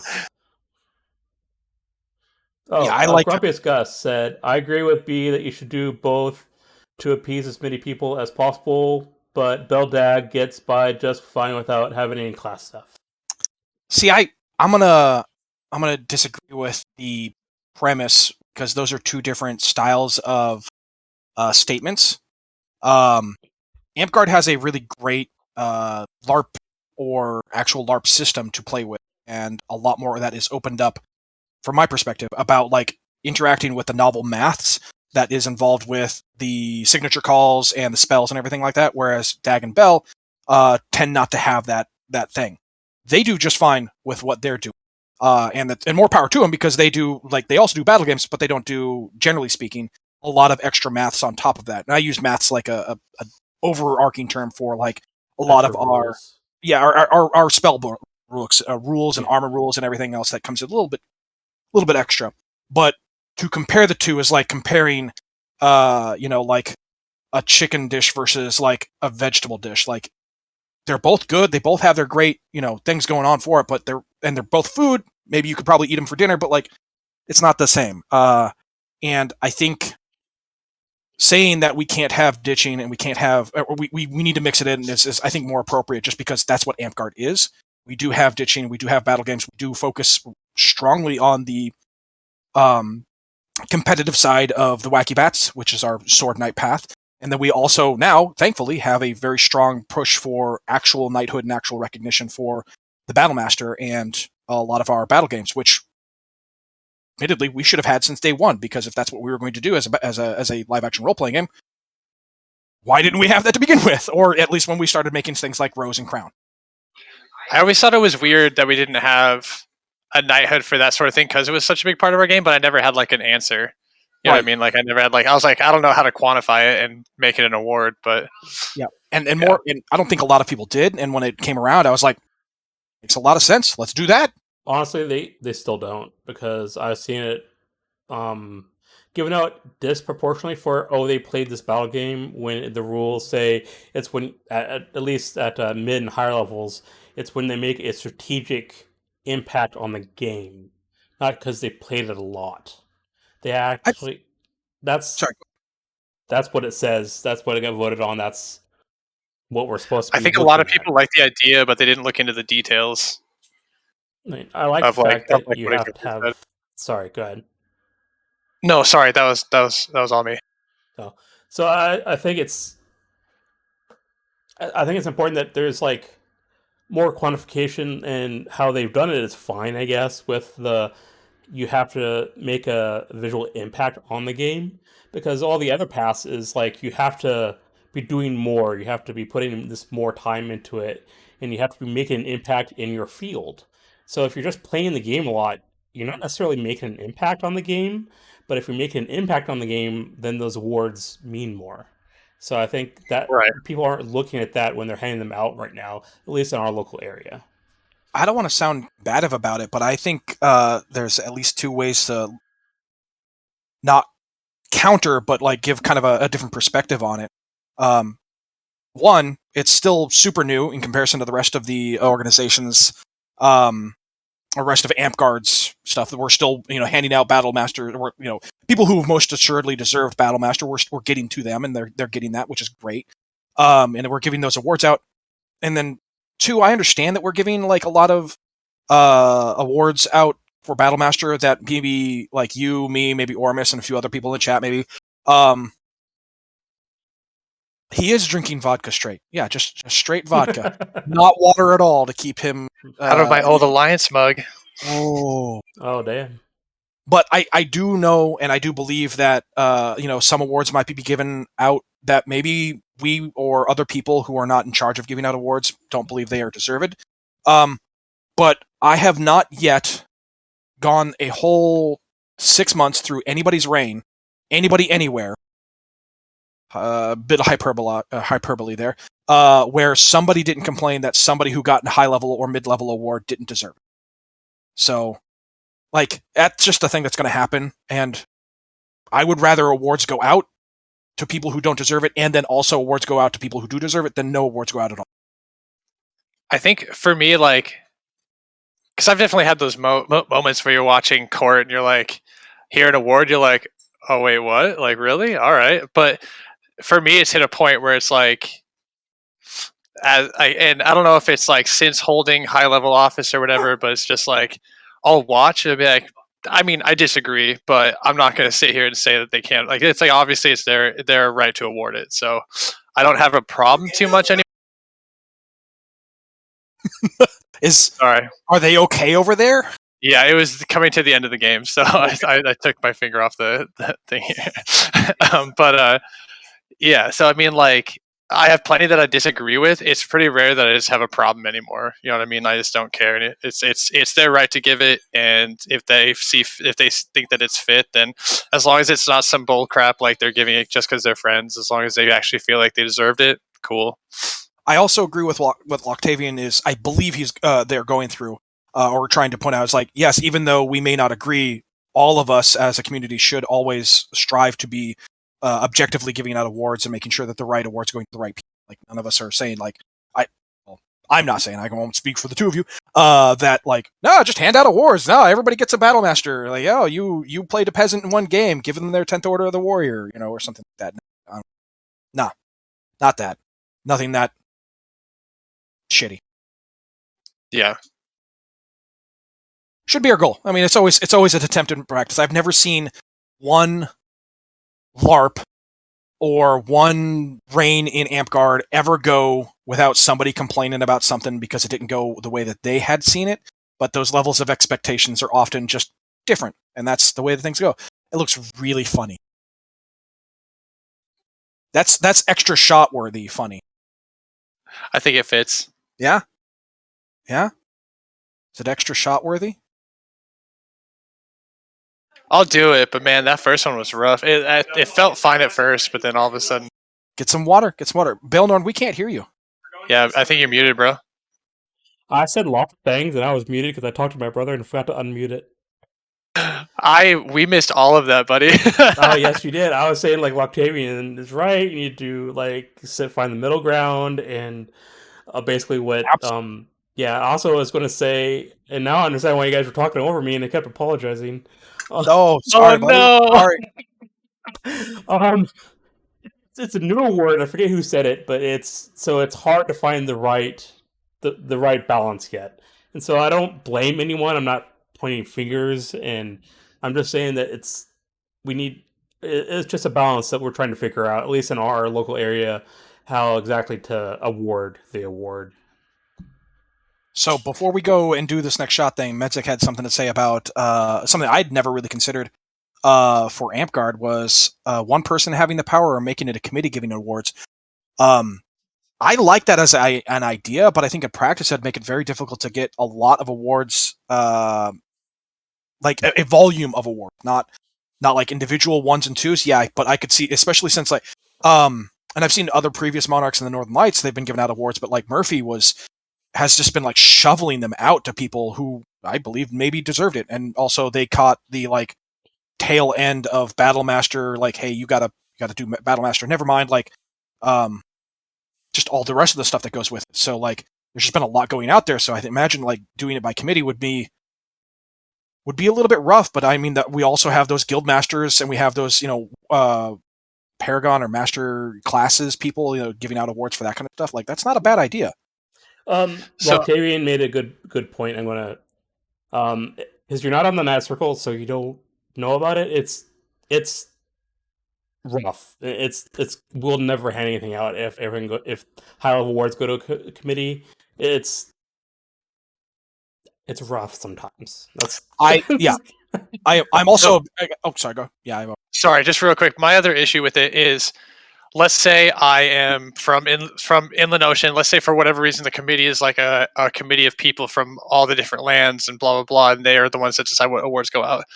If I want to give an 8th level, or if like let's say I have the ability to give an 8th level Griffin to a player, I would be upset if I was going into a meeting and saying, hey, this player deserves their 8th Griffin, and a whole bunch of people who aren't from their park and maybe don't interact with them a ton would look at me and say no. That would be a problem for me. It's kind of like, I don't know. It's just it's if they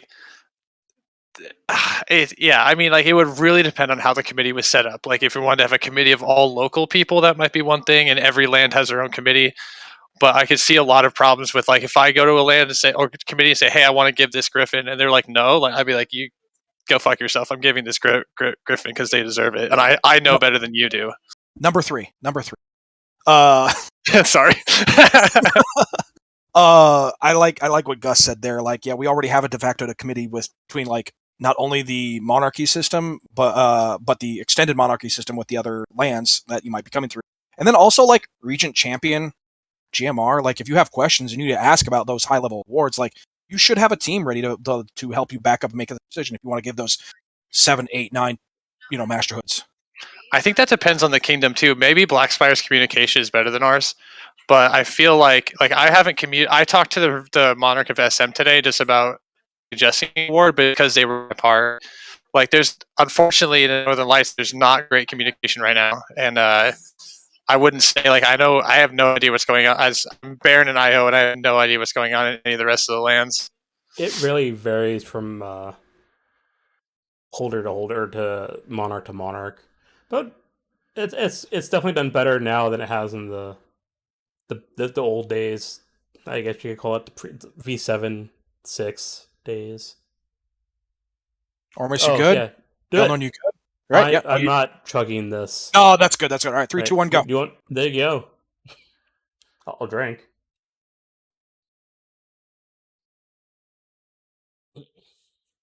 Yeah, as Octavian is saying, it is Rain from Rain. Aurora and them had a special chat and discussed everything and traveled to talk to people. So they did, but some may not.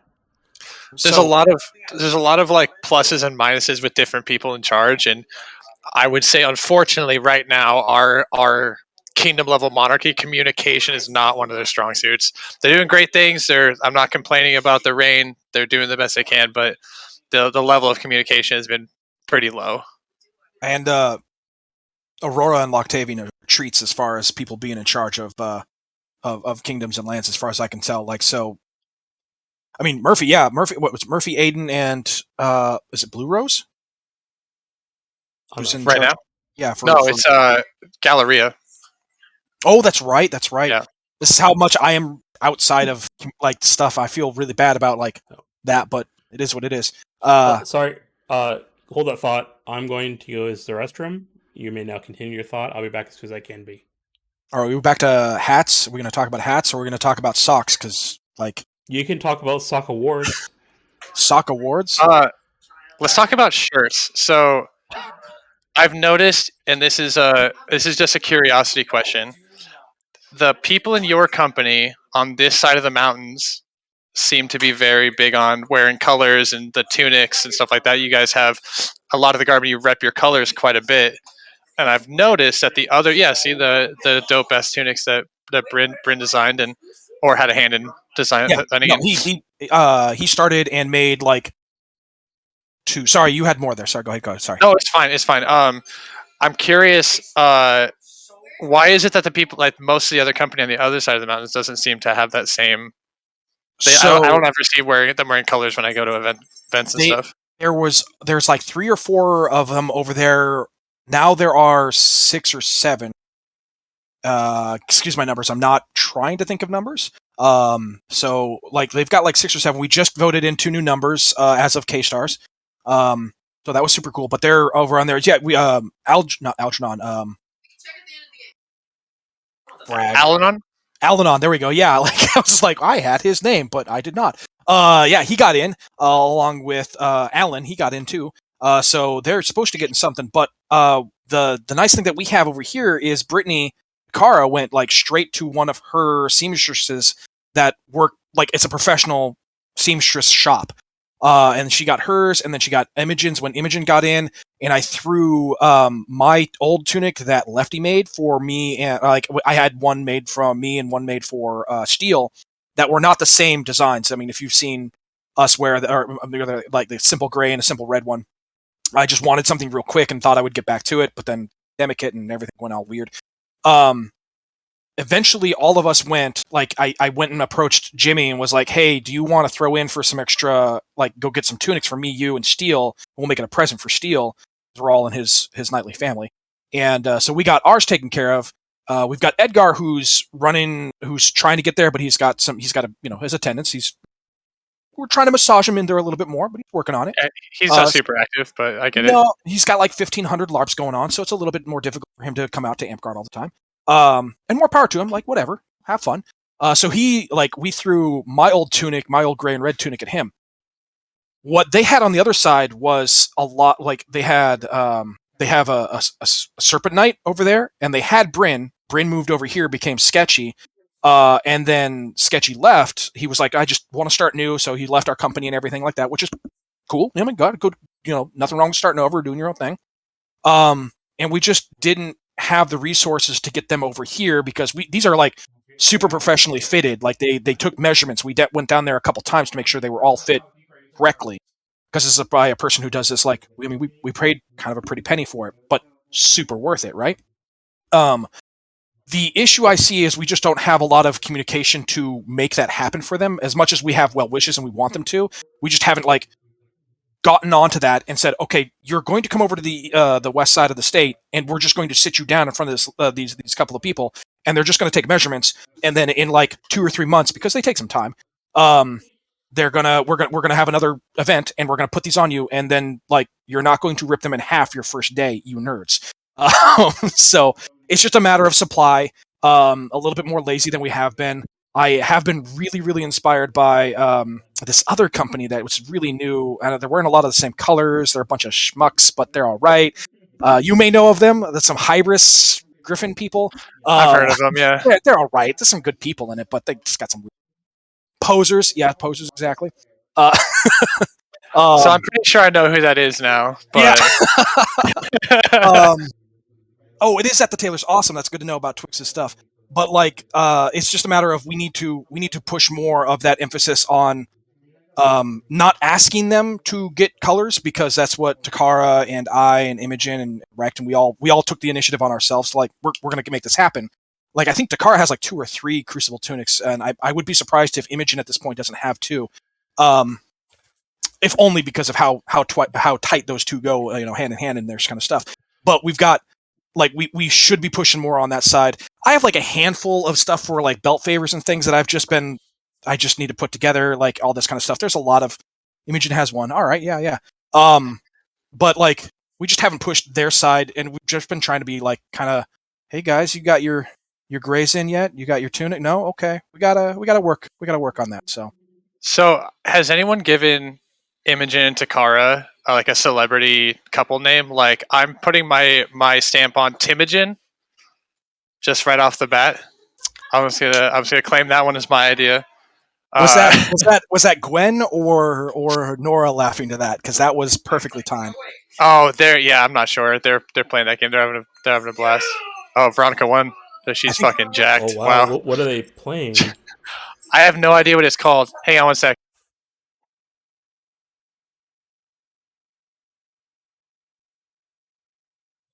Wow. It's called Fusion Frenzy.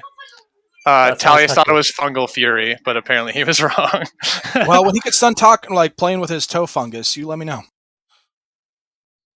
Ew. Yeah. I don't know how to follow that up. That was the only thing that came to mind. Let's not follow that up and let's go back to something else. Okay, yeah. So yeah, we're hoping that they get their tunics or their colors or whatnot. A couple of them, like Lucy, is a member of Crucible, but he has like just a gray and red and black tunic, and we're like, sure, that works. Yeah, Good that enough. works. And like it was at the point where I think we only had the Bryn level of tunics, and I know Raven has a tunic, but I really don't know how active Raven is. I thought I saw pictures of him for K-Stars, but like I just don't know. Last question. When am I gonna see a Crucible like jugging team or Wait, what's like? Crucible? Yeah, that's I my will point. fight. That's what I'm saying. I can't. That's I can't. my- I know. So the jug. I personally cannot answer that question. You're gonna have to ask somebody who's actually interested in jugging. I don't like jugging. I don't mean that specifically, but I mean like or like a 7v7 team, or I Right, never right. see whenever it's like the competitions at the events. I never see Crucible listed as one of the teams. That's what I'm not trying to judge or anything. I'm just curious if we're gonna start seeing that. I would like to see more of it locally because that's one a little bit more than I have control. That I have control. Big air quotes there. A little bit more of a like, hey, we should go off and do this thing. I don't personally like jugging. But yeah, as Go for the Eyes said, like, yeah, we did feel that like an actual jugging thing or not. It wasn't jugging. It was like a 5v5.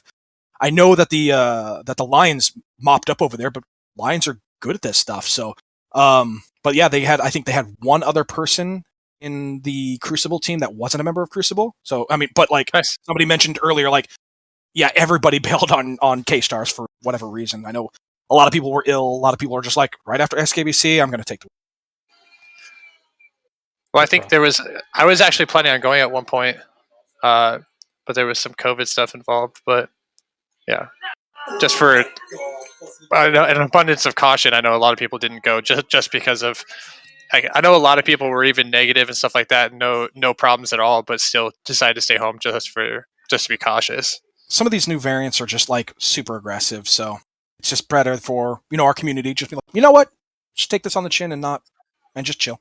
I'm convinced that I have super immunity because I've had it twice, and I've also gotten vaccinated and boosted, so I've got tons of That's it in how my it veins.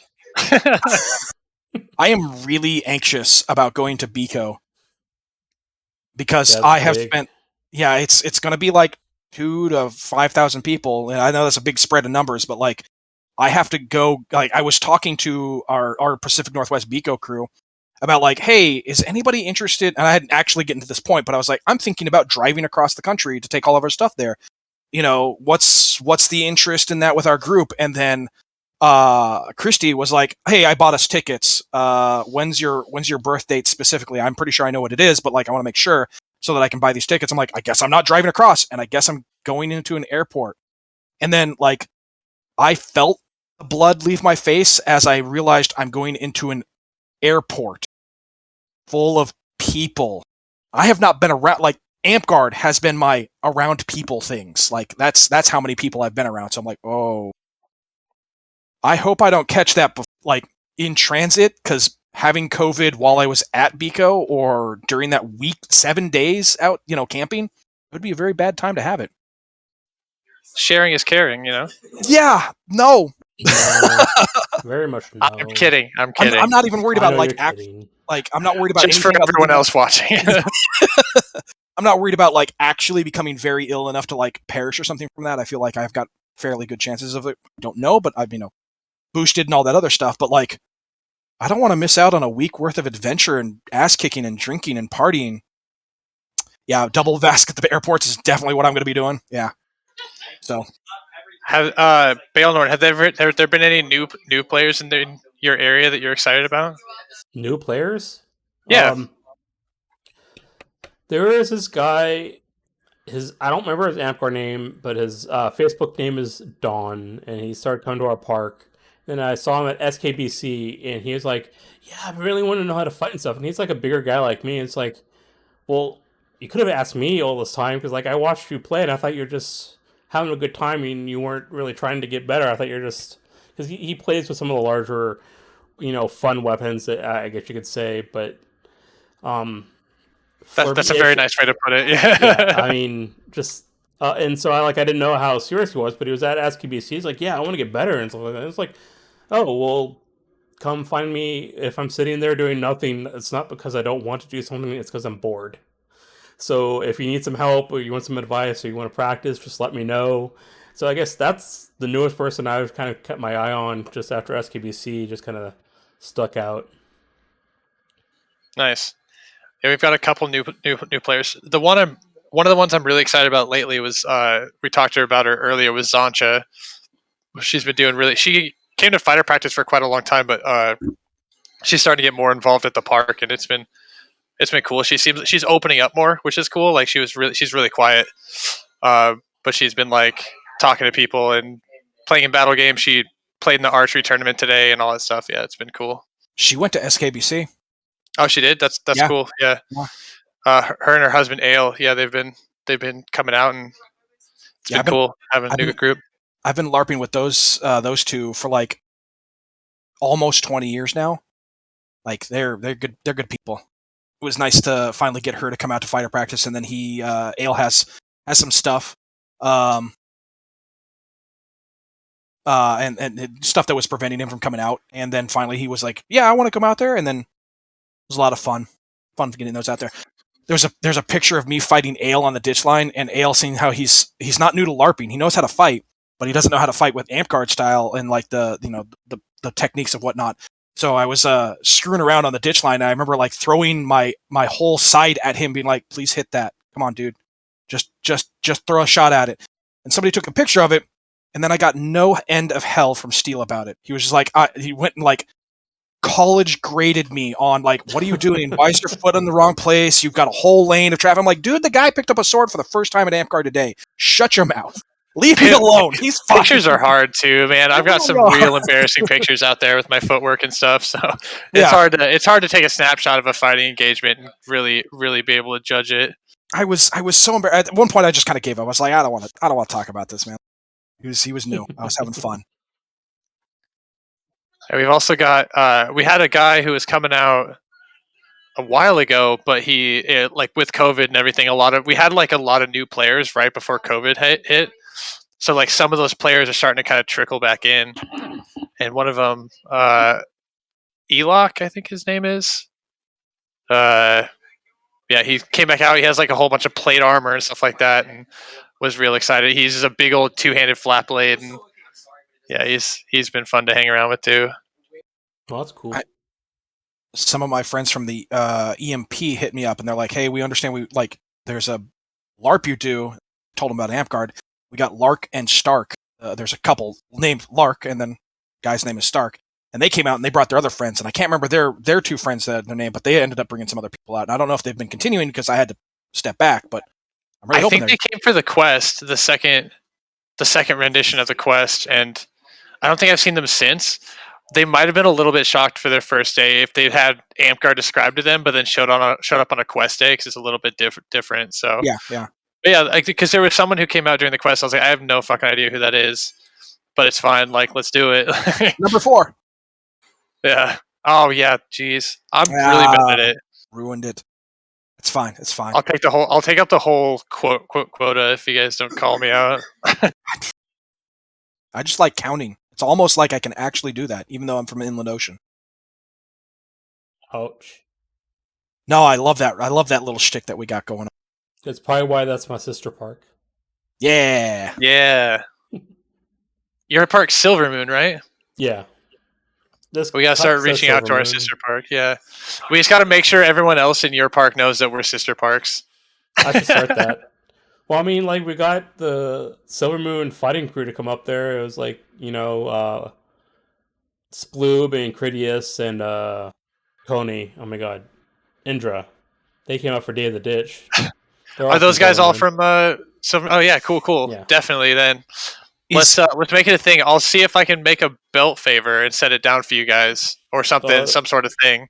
is cool. Indra the big guy? The like 6'3" or something like that? Big guy? 6 Wasn't foot. wearing any garb? Yeah, the Yeah. Hispanic individual. That guy fights like just a beast. He reminds me of like a low caliber, like because Moses was such a high caliber fighter, like, or just a super aggressive fighter. Like, he reminds me so much of how Moses fought. What I was like, I was not prepared for that. Like, Indra has a lot of natural talent. Plus, he's put a lot of hard work in, although he has it shows. It not been out shows. for a while. No, not as consistently because of life and COVID and kids. He has another kid now, so. Hey, congrats to that guy. I remember getting to fight Moses before he was good at fighting. When was that? I mean, honestly, when he first came to Amtgard, he wasn't very good, but he picked it up real quick. But dude, though he wasn't good, but it hurt to get hit by him for sure. Like, it inspired good defense is what it did. Because like I was using the old like just a regular plank foam shield, and I had it low strapped like way towards the bottom, like bottom quarter of the shield is where the straps were. And every time he would hit over the shield, it would fold the shield over my shoulder. I thought I was getting hit, but it was just my shield folding in half like a taco. Yeah, I remember seeing that guy at the EMP. And in the EMP, if for anybody who's not really listening, like, it's not a game like the SCA or Amtgard where like if you feel it, it hits. And I can't really attest to the SCA because I haven't fought in that one, but like it's a lot less like you don't have to hit hard in the SCA. You have to hit harder than you would in like Amtgard or anything else because they're wearing legitimate armor and they're hitting with sticks, but like or rattan. I know they're not actually sticks, rattan.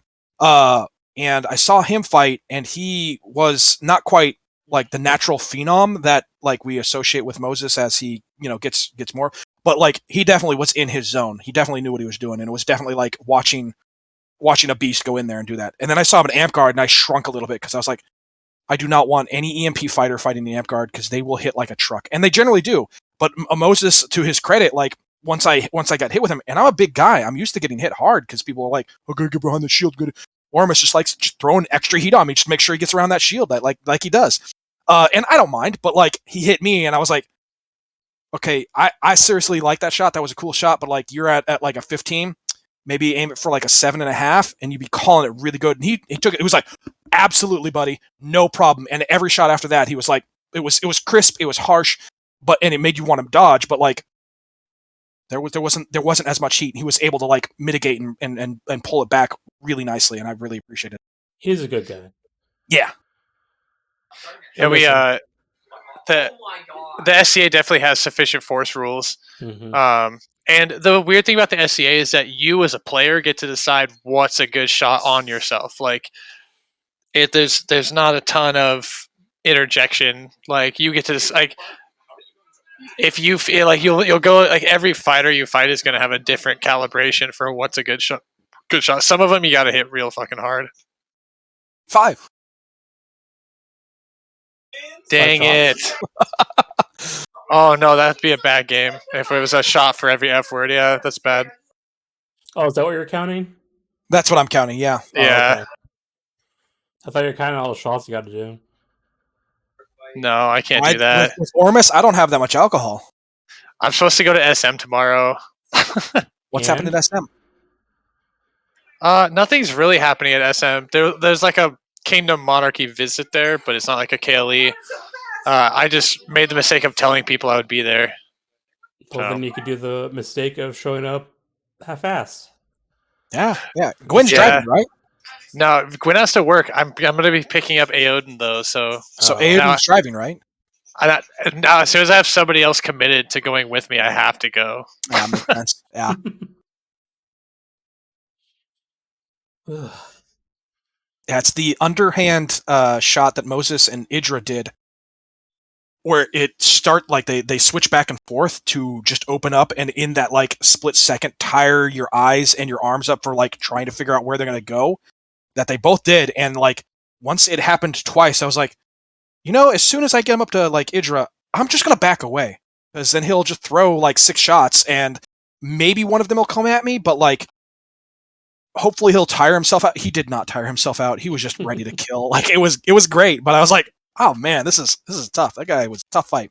Plus he has that extra height advantage that I'm not constantly used to because there's Aiden that fights at Inland Ocean, but like I'm 6 foot and I've got reasonably extra long arms. Not everybody can like. I'm not used to everybody being able to throw with extra distance on that. I see, I'm like 5'10", so I'm kind of used to everyone being a little bit taller than me. Yeah. And it shows because like every time I try and take advantage of the fact that I've got like 17 extra inches on each arm in comparison to you, you're just like, well, I can float. You can't. You will get hit. I'm like, well, especially if you're like, hey, you want to hit my shoulder? You want the shoulder, Mike? It's right here. You can have the shoulder. That's my favorite bait, and every time I put that bait out there, I'm like, he's not going to throw for it. He knows better. And then you throw for it, and then I hit you, and I'm like, why'd you do that? Because I've gotten it before. I've gotten it like 2 or 3 times, like, and admittedly 2 or 3 times ever. No, I'm sure it's more than that. It's not 100%. It's just enough. Like I get enough of a ratio with it. It's super satisfying when I actually land it. I'm like, that's why, Ormus, that's why. But it doesn't work all the time, and I'm like, I just want to work on speed because I want to be able to hit that shot. There's tons of times where I'll be like fighting someone, and I'll be like, I'll see that they're putting a bait out, and I'm like, okay, tactically I know that they're putting the bait out there. I shouldn't swing for it because they want me to swing for it. And I'm like, man, but I think I'm faster than them. So like, I'm gonna swing for it anyway and hope for the best. Yeah, that's half of my shots are like, I think I'm faster than that. I can do that. And for other people, it works out perfectly fine, Warlord Oramus. It works perfectly fine.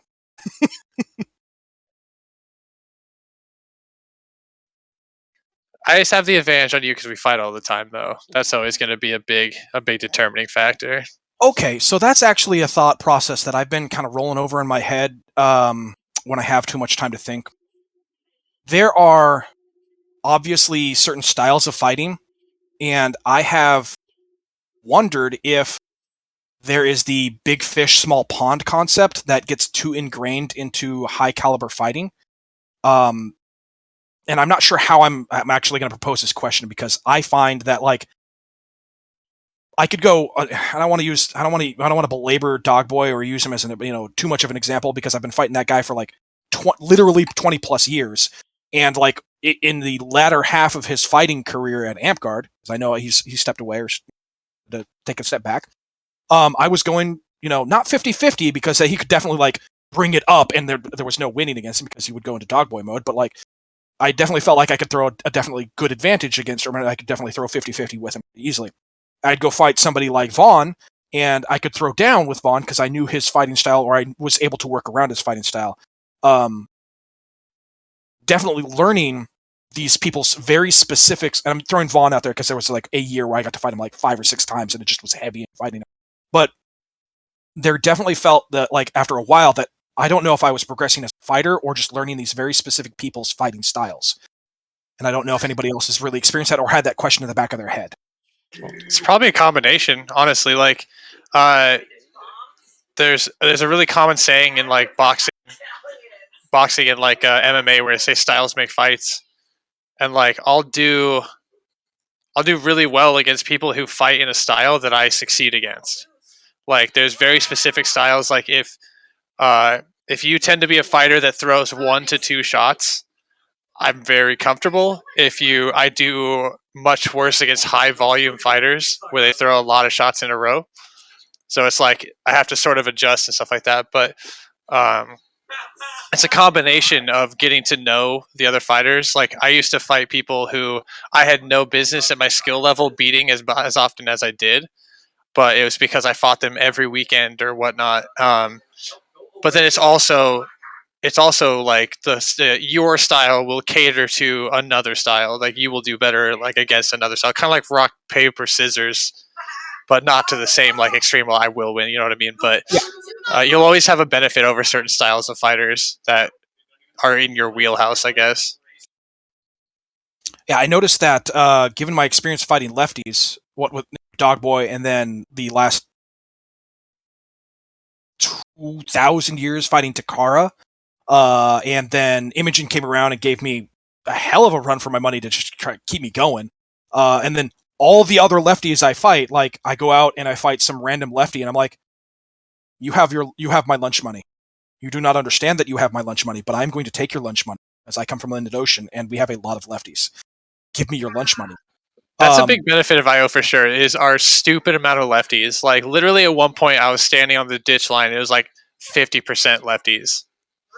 It's a blessing. It's not a curse. Like because when all of these lefties get there, when they get into their zone, when they get that mental flow going on, like it's really hard to keep up with them because they obviously come on, from the opposite side, the opposite lanes, and it makes it really difficult, especially since fighting with sword side forward is here's my hip, just go for it, and they take it, and it makes it so that you're just like much like fighting Moses before he was good, or before he was good, I should say. He it teaches you how to dodge. Put your feet to the fire. Yeah, it's funny too because I actually, when I'm fighting a left-handed fighter, I switch to sword side forward. Really? It works out. Yeah, it works out better for me than having my my normal board side forward stance. Which it sounds counterintuitive because I'm bringing my hip forward, but there's a lot of shots. Maybe it's a specifically Dogboy thing because there's specific shots that he throws where if you switch your stance and have your sword foot forward, it cuts off the angle for the shots that he's throwing. He likes to throw this like offside hip where he spins his board behind his back. It's a very flashy shot, which always pissed me off when it landed. Because I didn't want him, because he's dancing on your grave, really. Like he didn't have to do all that, you know what I mean? Yeah. So I was like, well, I'm sick of that one, and so I realized when I switched my feet, it cut off the angle. Are they winning or losing? There's a lot of middle fingers going up, so Perfect. Someone lost. Yeah. Sounds like Let a me really know fun if I need game. Let me know if I need to move. Honestly, No, that's you're all right. fine. It's just we Okay. can hear them, but you're clear. You're fine. Good, as long as I'm coming through clear. Yeah. But yeah, like I'm there's gonna be also right back. I gotta go get Okay. a beer that's not dark. Yeah. There's also a stab that he throws. It's like a pocket stab right into the your sword side, so it's like same side stab. When I shifted my hips, it made it so he couldn't use my shield to guide the stab in because it's sort of sitting flat instead of being back here where it's got this room. I had so like noticed, little things like that, yeah. I had noticed. I don't know. I'm sure if that's where you picked it up because that is I see your brain just go, I'm going to stab that MFer right in the shoulder, and I'm like, no, you're not. It's bad. It's way too close, and you're like, ha ha ha ha, and you're not. You're like stone cold killing, but I could see those gears working. Like I'm just going to stab you, and then you like stab 3 times, and I'm like, well, the first one's not going to hit because obviously I'm going to block it, and then I'm going to wait for that cross like that hammer overwards, and I'm not going to because the shield's there, and then I'll try something else, and you're just like, what about 3? And I'm like, well, yeah, that hits. Every time. Like, I don't know what it is about it. Like, I've gone over those fights over 100 times in my head because it's just right here every time. So right. I wonder where you may have gotten that from. I got that one from Robin back in the day. Yeah, it was, but that's cheating. Don't say that. Robin, like that's unnaturally weird fighting styles. Yeah, it was always tricky picking up on stuff from Robin because like he's a good teacher and like he was my mentor for years, but there was just his ability to move. Like my body just doesn't move the same way as his does. So he'd be like, "Oh, you just do this." I'm like, "That doesn't work." And he'd be like, "Oh, why not?" And so we'd have these like back and forth. But that was one of the few things that I was able to the pocket stab on the cross body. So I've got a related concept here, but you're gonna have to. It's a long haul, so stay with me. So I'm a fanboy physicist. I really like watching a lot of stuff about actual theory, not hypothesis, about like stuff like black holes and actual particle physics and like where gravity comes from and where dark energy actually is and whatnot. And there's this weird concept that there's some sort of multiverse out there that actually exists where like gravity comes from. For example, if you have like we don't know where gravity actually comes from or how it exists, or where dark matter or dark energy comes in to keep the universes or the galaxies together. I am pretty sure Robin actually isn't from our universe and just takes all of that energy that we can't quantify, we can't actually measure, and he's just like, just go do the thing. And you're like, bodies don't do that, Robin. People aren't physically capable of doing that. And then watching him doing the SCA, I'm still the same thing. I was like, that's not like, did you remove bone and ligament and just replaced it with muscle to be able to twist and not crumple up like a piece of paper, you mutant? Yeah, I mean, we decided pretty early on that he was an alien. Right? Yeah. Yeah, but it's funny watching him, like watching some of his SCA stuff, because he's definitely actively trying to bring stuff he learned in Amtgard into the SCA. Like I watched him throw a backspin, like a reverse spin, on Dogboy in the SCA and just smash into his helmet. It was pretty good. But it's funny because we watch these clips, and what we don't see is the 35 other times he threw it and it did nothing. You only need But- that one time to make it matter. And it always seems, and his real superpower is the time that it works is the time that everyone was watching. I don't, like, either on video or everyone there at the park day. I don't know how he does it, but that's his real superpower. Is the successful moment is the only moment everyone sees. I don't know how he does that. Is really really the big thing. It's just Did It's you just ever not fair. fight Maurice? Yeah, bro, I was in a company with that guy. That guy's the shit. I forget your you. I forgot you're you. It's like he's like, I swear he's like, I don't. He's like, what we call him, the storm from the north or something like that. He was just The he's force so- from the the north. force Yeah. from the north. He was so short, but he was like, he's just Yeah. all a power all his own. It was impressive. Yeah. He is like I a 5'4" Mormon just wrecking people's lives on the ditch field. I think it is my turn to use the bathroom. I'll be back. All right, that's fair. I think I saw him. He popped up on the Black Spire page. I thought he signed up for like a one of your guys' tournaments down there. Has he been out recently? Not that I've seen. Maybe it was a joke. Honestly, there was like a tournament sign up post. I saw him post on there. I was like, oh my god, Maurice is back. That would have been epic. I would have probably would have Oh, yeah. remembered that if I was there for that. Yeah. I used to ask him about like events and stuff like that, and he's like, I can't come to events, man. I was like, why? He's like, I have 9 kids.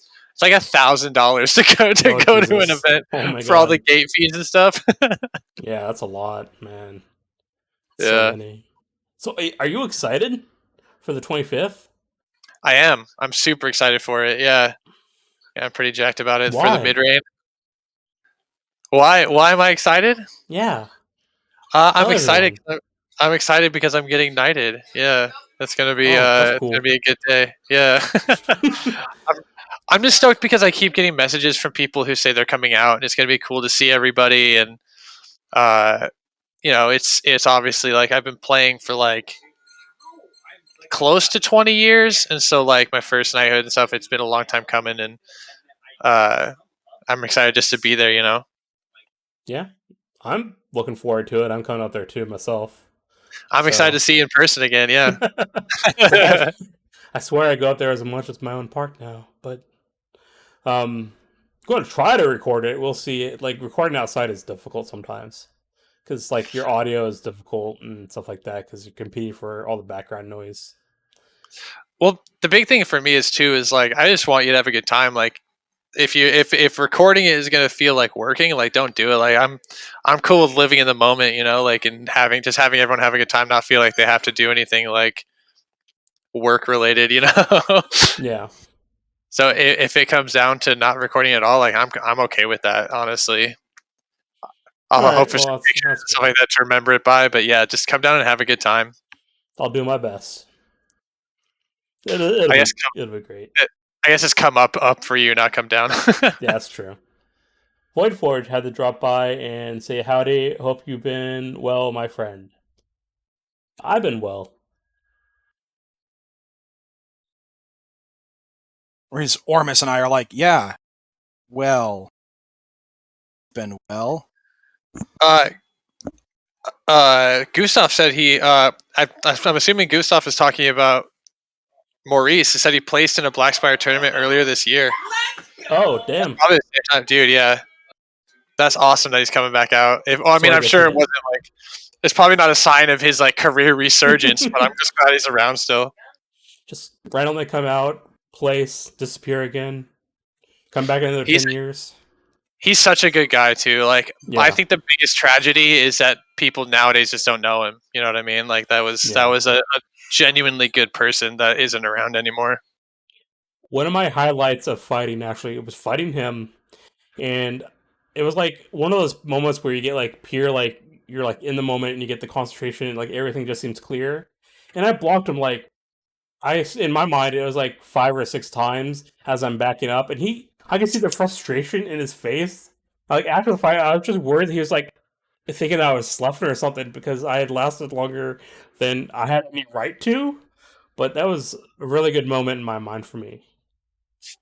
Before I was in Alliance, I was at Pack War, and there's this ditch going on. It was all the current Alliance guys. So it was like Maurice and Dogboy and Cyric and Robin and all these people, and they were on my side of the ditch. And I got hit in the leg early on, and all these guys just are mopping through the ditch. And I'm just sitting there shouting from the distance, like, "Hey guys!" Like, 'cause I was legs, so I can't move. I was like, "You got help back here if you need it." There's like one person on the team left. They're all laughing, so they called me Alliance backup the rest of the event. Is that how you got into the company? No, honestly, persistence is how I got into the company because I went home and after that event, and I was like, "That's the company I want to be in." And I had I'd gone to the local people we had in Alliance were Robin and Prometheus. And I wouldn't be surprised if you guys don't know Prometheus, but I went to Prometheus and I was like, "Hey, I really want to be in Alliance," like blah blah blah, and he was like, "Yeah, we'll talk about it." He came back to me later and he was like, "Hey, like we hear you, we appreciate you, but like you're not very good. So like you can't be in our company." And it was like I was real new at the time, so I was like, "Oh, okay, like I get it." You know what I mean? Like I'm not very good right now. And then it was probably 3 years later I finally got into it. Yeah. I wasn't really concerned about any of that when I came back to Amtgard, like 7 or 8 years ago. And then I saw the colors and the like Hydra symbol of Alliance, and I was like, "Yeah, that's for me. Who's it? I don't care. Like, I want that symbol. I like that color." And they were like, "It's the best fighters." I'm like, "Yeah, I'll get there." The symbol is dope. Yeah, I really was. And then, right. and then, like, as soon as I got in, it was officially like disbanded and whatnot. I was like, "Well, You ruined it. You did it. You broke them. son of a bitch." Yeah. And I had a hand in its death, and I'll forever regret that. is it too early to say that that's too? No. Yeah, I'm not going to go into detail. Yeah, for yeah. sure, Sorry, but- that was a bad. I don't know joke. who's A bad watching. joke I was going to go for. I'm just this one. The Keep it story's been positive, told, fellas. but yeah, exactly. The story's been told, but I don't know who I was watching. So It's okay. At some point, the move won't be live, and you can tell me. So I literally I took a break for about 2 years. I went back to college. I was doing all this stuff, and when I came back, I was wearing my Alliance tunic, and someone comes up to me at 1,000 Stars, and they were like, "Oh, why are you wearing Dogboy's nightly family symbol?" And I was like, "I'm gonna go cry in my tent now. Like that's terrible. Like that's horrible. I can't handle this." it's awesome. I mean, it's terrible. I no longer know who. Hang on a sec. I thought Go for the Eyes Boo was Steel, but now I think I'm wrong. God damn it. You're wrong. Fuck. Who is that? I want to freak out. I can't. I'm so bad at not knowing things. Ninja Coffee Inc. That's Steel. I saw the post and I was like, oh, that, like, when I read Ninja Coffee Inc.'s comment, I was like, whoa, that's Steel because that's the story. You know what I mean? Oh man, darn it. All right, I'll figure it out eventually. It's someone in Crucible though. Nobody else shouts Crucible. We all shout Crucible. That's what I'm saying. It's got to be Only someone in Crucible your sells company. Crucible. Exactly. I mean, every I mean- once in a while, you guys call it weird, funny names like Hybris Legion or something, but yeah, whatever. I mean, I call some Just companies like Gryffindor, but We've literally just leaned into that, and now we just shout Gryffindor all the time. so Yeah. Slytherin of you. I heard it in the background. Yeah, that was Matrix. I believe it. I believe it. You can't lean into that. That's not fun. What, the Gryffindor thing, dude? Yeah. We came up with the company during the pandemic because we were convinced the pandemic was only going to last a few weeks. But Mhm. when we didn't realize until we were done with the whole process, we made all the symbols, we decided on the colors, we had multiple like versions of the symbol, and it was like the first one was the griffin on the gray and maroon background, which was like bro, that's Gryffindor. Like that literally looks like a Gryffindor like thing. And then we're like, it's okay because we have a second symbol, which is just the H for Hybris in gold on the same background, and it literally looks like the History Channel logo because we use like the Times New Roman or whatever that is. I'm like, oh man, we're like, oh screw it. We already decided, so this is just what it is.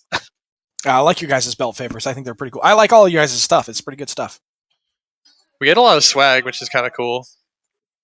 Well, It's put no an effort Crucible. into doing People do. that. So Yeah, we're still making belts. Honestly, that's been the biggest like project to get everyone a woven belt.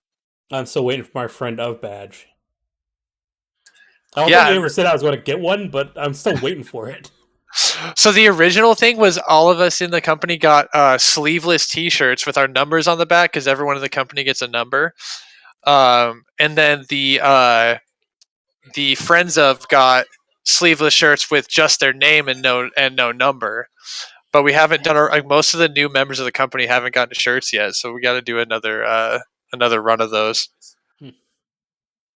Yeah, I'll definitely take a sleeveless friend of shirt if that ever Yeah, happens. yeah, we'll get you one. It's close. I'm going to get to a company for a while. I thought you were still in Harbingers?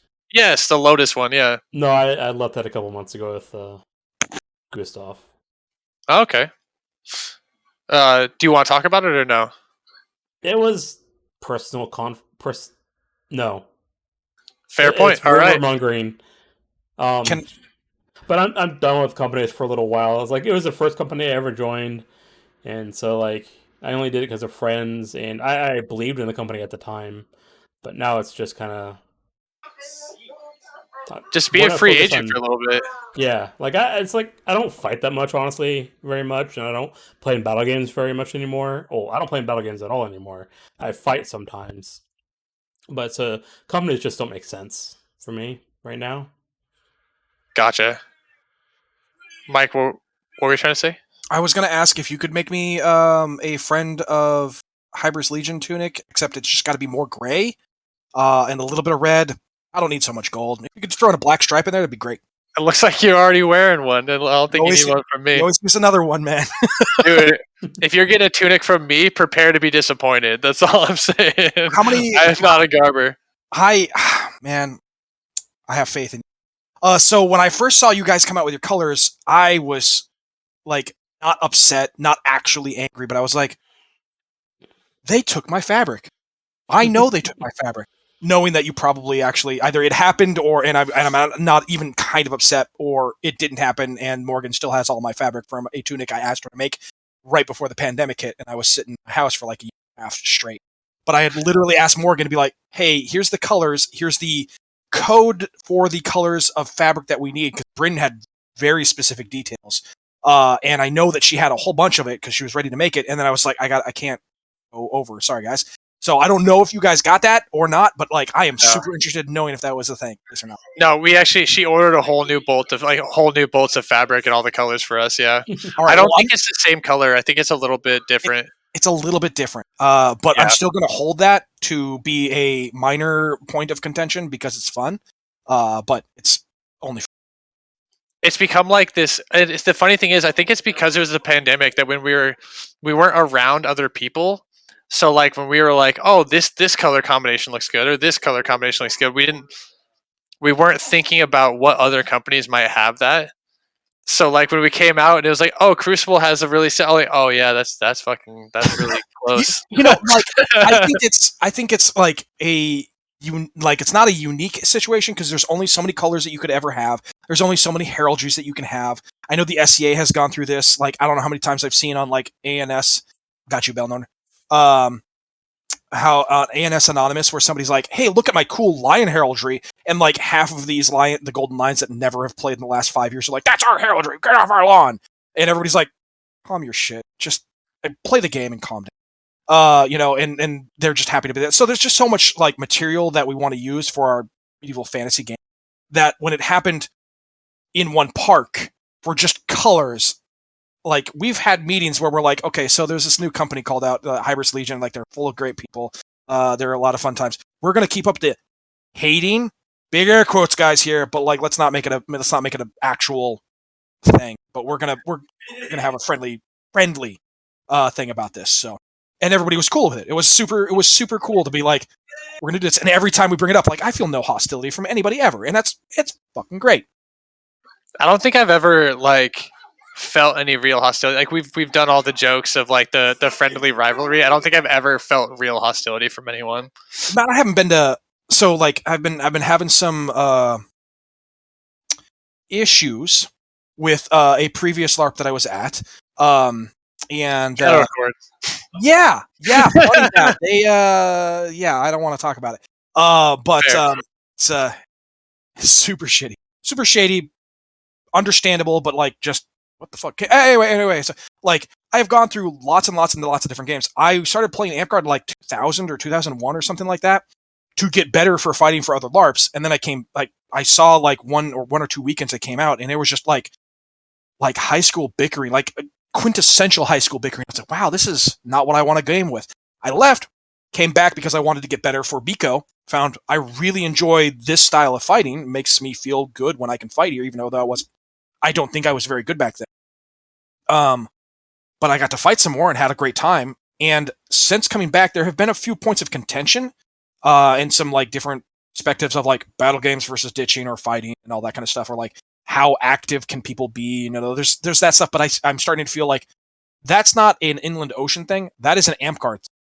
And that's something that we always continually have to keep pushing for to make sure. And I think we've been doing a good job. But I would like to think that I'm part of the group that makes it better for people. So keep pushing that. So I think it's, but it's not been, Amtgard has specifically Inland Ocean and for the greater part of Northern Lights, I don't have this problem with like weird points of controversies or like big social fights or super drama that shows up in literally every other LARP. And that's really weird to say about Amtgard. But that's been my personal things. I understand there are other lands and other kingdoms, and even in Northern Lights where we've had some kingdom problems or whatnot, but like they've been easily dealt with, and we've had to suspend or long-term suspend or whatnot. And nobody's like, oh, we need to have a big discussion about it. Like, no, we don't. No, they can leave. It will be better for it. Right. Yeah, it's been pretty, I'd say like there's a few things like with Amtgard in the Northwest in general, I think is there's and it might be Amtgard wide where there's like, I feel like a lot of improvements going on. There's a lot of changes, and sometimes like most of the time I agree with the changes, sometimes I don't.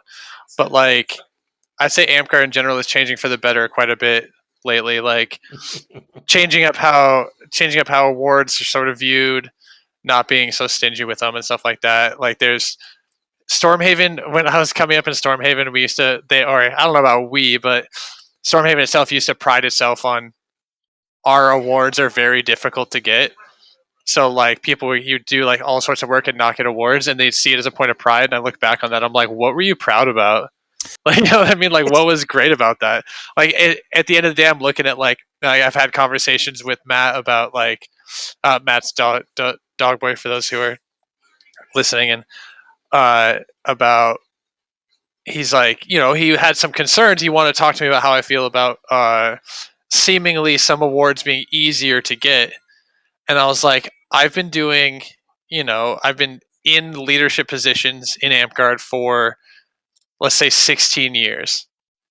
And I'm like, this is a hobby. Like I'm getting knighted for it now. And I was like, do you feel like 16 years is a reasonable amount of time to have to put in work to get to that point? You know what I mean? So it's like, I don't know about easier, but having it be more accessible is good. So like in general, I feel like AmpGuard's making good steps. The culture is going to be changing. It's going to be a little bit. It's fine. It's echo. Echo. I heard an echo. Yeah. But I mean, like in general, I think everything's going to be for the better, and we're just going to have to figure out how to make it work for our culture. You know, It's always a work in progress. Always a work. I remember, like when I first started on Sylvan Fen down here in Oregon when we started the group. VSR came over, and one of our friends who we did not consider the best weapon maker. He was like they were looking at his weapon like, oh, this is the first or second order of the owl or whatever it was, and we just kind of like laughed like, if you didn't do something to improve the weapon beyond everyone else's current tech, you don't deserve your first order. wow, That's how tough we were. Wild, yeah. It was a little bit. It was a little bit strong. Hey, your weapon tech isn't innovative. No first order, and you need to get 10 of these fucking things. That's how it was, though. We were really hard on awards that's one of the reasons why I probably lower in awards than I would be in my time period in the game is because of that. Same thing with Gustav and everyone that started from that park, honestly. But yeah, it's pretty insane to think back that we were that harsh. Is Gustav still coming out to the park? I know for a while he was kicking it with the Belgarth guys, but I mean, I'm not going to speak for him, but from my understanding, he's pretty much done with AmpGuard, and he's been going out to Bell. But since they've restarted, that's Grumpiest Gus. He just responded, "I go to Bell." There was no sort of AmpGuard. No, it's just he goes to Bell. Fair enough. Yeah. He did go to SKBC, but that's not AmpGuard, so. Right, that's true. I miss Gustav. Yeah, I haven't seen. I think Pack War before the pandemic was the last time I saw him. Yeah, it's quite a while ago. I'm trying to remember when last time I saw him. I think it was I know Baelnorn, you were filming at this one, but it was down at Greenwood Keep. We had a big adventure down there, and I went down there. Didn't stay very long, but I remember being there. That must have been a while ago. I don't remember that. Yeah, it was pre-pandemic. I feel like the pandemic's going to be like the new, like, we use it as a time marker. Like, was it pre or post pandemic? You know what I mean? Like, yeah. Yeah, I remember you coming down for that, whatever. Yeah, there's still the video online. Oh yeah. I remember that now. It wasn't for anything special. It was Gustav had to get something from someone, so I went up there with them. Yeah, I remember that. That was a pretty good day. Got some good video, and I fought a little bit. That's good. I got a really good kill on like Dog Boy. He's like, you timed that really well, because like he was like bobbing his shield and sword, and I just like hooked it right under his sword and got him right on the hip as I was backing up. Nice. Yeah, I do all right sometimes. I've still been really into like the belt weaving and stuff. I finally got around to making Imogen a Man-at-Arms belt. And I was pretty happy with how that one turned out. But I have to make a matching one for DeKaren now. We were picking up computer parts from Heron. That's what it was. Oh, nice. Has DeKaren been like showing up or going out? When he can. He's more active on Sundays, but he's his job. He works overnights now.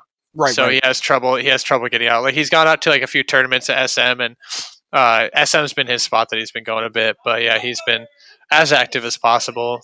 Not a weekly guy, but still keeping it down. Yeah. I see him online every once in a while. I wanted to hit him up because I remember like I fought with his, I want to say his uncle, one of his relatives, when we were all going to Legacies at the same time. And then he brought out this kid, not at Legacies, but at Amp and I was like, okay, I'll fight this kid. And he had such the grudge against me because I was just putting him down over and over. He was like a 15-year-old kid, and I felt kind of bad about it. And I remember going up to like a Reeve during the tournament, like, do you want me to sit out? Because like I'm obviously not in the same weight class as these guys. Like it was like Toys for Tots tournament or something like that. And Reeve was like, nope, you're winning, stay in. I was like, oh, okay. And then like the next time I saw Dakar, and he was like, you have my lunch money. Oh, do I? He's like, I'm gonna take your lunch money, and I'm like, who the hell gave you this? Oh, hey, I have to pay attention now. And he like put some speed in his step. He was ready to throw down. And that kid went far. Yeah, he's got the mentality for it. Honestly, like he's good. He can take the losses and turn it into motivation for wins, and that's a hard one to process. And yeah, he's been doing good. Honestly, like I always just sort of saw him around. You know what I mean? Like we were friendly, but like not necessarily like boys, you know. But I'd always see him around. So like finally, at one point, he had. I was at the time I was squired to Dog Boy, and he was like, "Oh, like I really want to be in Dog Boy's family," and I was like, "Well, he doesn't take men at arms; he only takes squires. So like, if you want to go there, I'm the only active squire, so I'm the one, like you gotta talk to pretty much." And so he joined me at that point, and then when I left Dog Boy's family, I had 2 men at arms at the time, and I gave them both the option. I was like, "You can stay with Dog Boy, you can come with me. Like it's no hard feelings. It is what it is. Like it's just it's an amicable split, so you get to make your own choice." And he stayed with me, so I've been kind of working with him since then. But yeah, he's a good kid for sure. I keep saying kid; he's like 20 or something like that. Still a kid, I man. honestly, Like, yeah, I mean, when you get our age, and you feel that way, so yeah. When the insurance gives you that 25-year-old like drop in your price for car insurance, like, yeah, okay, maybe you're not a kid anymore. Maybe. Yeah. Well, he's a good guy. Yeah, he's a good kid. I definitely see that whole like he was taking losses because I'd go up to the Hollow every once in a while and he'd be there like, oh, it's gonna be a treat because there's a lot of fighters up at the Hollow, but they do more battle gaming than they do fighting and ditching. And even though battle gaming really helps you out with fighting, it doesn't tone your fighting as well, I think. It's a different kind of fighting. It really is, but it trains you for something different, but it also helps with fighting. But if you want to go fighting, it's something. But he was doing both really well. I mean, he's like 20, so like, of course he's doing everything well. He's got more energy than anything else. But like, he was still getting like a fair bit of challenge from the Inland Ocean people that come up there and be like, "We're from Inland Ocean, come fight us! Come on, bring it on, nerds!" And then he would lose every once in a while because he was throwing down. He's putting like 110%, and as opposed to the kid that I saw down at SM when I was at the Hollow, he was there. He was like, "Got it, get back in line," or like, "Nope, we're going to do this again." I was like, "Man, this guy's got a better he didn't have a bad attitude back then because he was like 15. Nobody has a good attitude. We're all stupid." But when he was, 20-ish, yes, you were stupid when you were 15 there, Ormus. Sorry. No, 100% sorry. Yeah, definitely. You were looking up like, was I? I was like, no, we were all. I was just looking at something else going on up here. No, 100%. I was an idiot when I was 15 for sure. But like when I saw him, when I don't want to sing his praises too much. I don't want to give him too much of an ego if he ever listens to this. But yeah, he had it where it was good. Yeah, he knew what he was doing. He was ready for more. He came up around a lot of good fighters. Like he in SM, he had Miller, he had Show and stuff like that. So he's his whole Amp career has been around some good fighters. So he knew he's got the right mentality for it. So yeah, he does. I'm looking forward to seeing more of him. I'm looking forward to seeing anybody. Yeah. Really. He should be at mid range. I got to make a belt for him because I want him and Imogen to have matching belts. So hell yeah, that's nice of you. Yeah, I'm making You're a sweetheart. I know it's funny though. They like people are like, "Why are you making them men at arms belts? Like you're literally like, shouldn't you make them squire belts?" I'm like, "No, they got to go through trials and stuff. Like it's going to be a while for them." I do the same thing for my peoples. I make them read a book. Make them read a book? Yeah, Book of 5 Rings. Okay. Like you Okay. can't be a squire. Like I started Men at Arms, it's like a trial period, kind of like feel each other out and make sure that we're a good fit. And then if they want to become a squire, they have to read the Book of Five Rings, and then they have to go through like we sit down and we kind of discuss it for a little while, and just make sure they just for me to understand what their understanding of the book is. There's no right or wrong answer. I just need them to be able to read it and digest it for their own personal gain, and then I'll give them the belt. So the only type of squire initiation, I'm hesitant to say hazing because it's not the right connotation I want to bring to it, that I've ever actually seen was at a Rosewood when Barney wanted to become Dogboy's squire. Barney has a weird way, or I should say, what's his amp card? Wolfram? Barney? No, it's Barney, but it's not that. I don't know any other name. It's Fuck. Wolf What is something, it? right? Whatever. That's his last. Wolfram is his last name. That's right. I don't remember. Oh man, I feel We bad. lived Well, with the same house. they lived at the same property. Jacob. Jacob, there we go. There we go. Jacob, yeah. Ah, thank you. So Jacob, I can never remember like normal sounding amp card names. Like if it sounds like a normal person name, I will never remember it. It's like So I just chose Jack. Jack's an awesome name. That's my middle name. Well, there you go. Yeah, I remember Jacob being like, "Yeah, I'm gonna try out for his being," and it wasn't really so much of tryout, so much as Dogboy and like, and I'm not gonna try and put words in Dogboy's mouth or anybody else's, but from my perspective, it's like, I want to see you puke. I want to see how bad you want this. So like during a Rosewood on Saturday night, like after there was some partying, after all of the ditching, all the questing, all the jugging, all this other nonsense, we got to watch show get knighted. They put Jacob and said, "You stand here. Anybody who wants to fight you gets to fight you for 2 hours." And like Jacob or Barney has this weird mental thing where he can just turn off pain. It's not healthy, or at least I think that's what he does. I don't know. He just turns into some sort of super mutant, and he just continues going. But there was one point where somebody had to bring out like a whole barrel, like a trash barrel, and be like, "All right, this is where you puke," because he was just going. He would just go 2 hours. He was just fighting, and I was like, man, I like Dogboy. He's been a buddy of mine for like 20 some odd years. I don't want to have anything to do with that. So I had a similar experience. So when I got my Squire's belt from Robin, this is where it kind of started, and I think they got the idea from I think it was Belagarth. But so essentially, we did Squire's trials where at the time when I got squired, it was me and Turtle. So Turtle was going to be squired to Dogboy. I was going to be squired to Robin. It was a little bit different. Each one of them had different rules where Dogboy would be like, okay, so whoever wants to fight Turtle, line up, we're going to fight, and then I'll tell you when you're done, and we'll move to the next person. Mine was anyone who wants to fight Ormus, you can fight him. I had to fight until they were tired and didn't want to fight anymore. Like they could fight as many times as they wanted and then leave. But I also had to fight with whatever weapon combination they chose for me. So they could fight with whatever they wanted and choose like whatever it is they wanted for me. And that lasted hours. Like it was really long. And then I got a cramp in my calf so bad.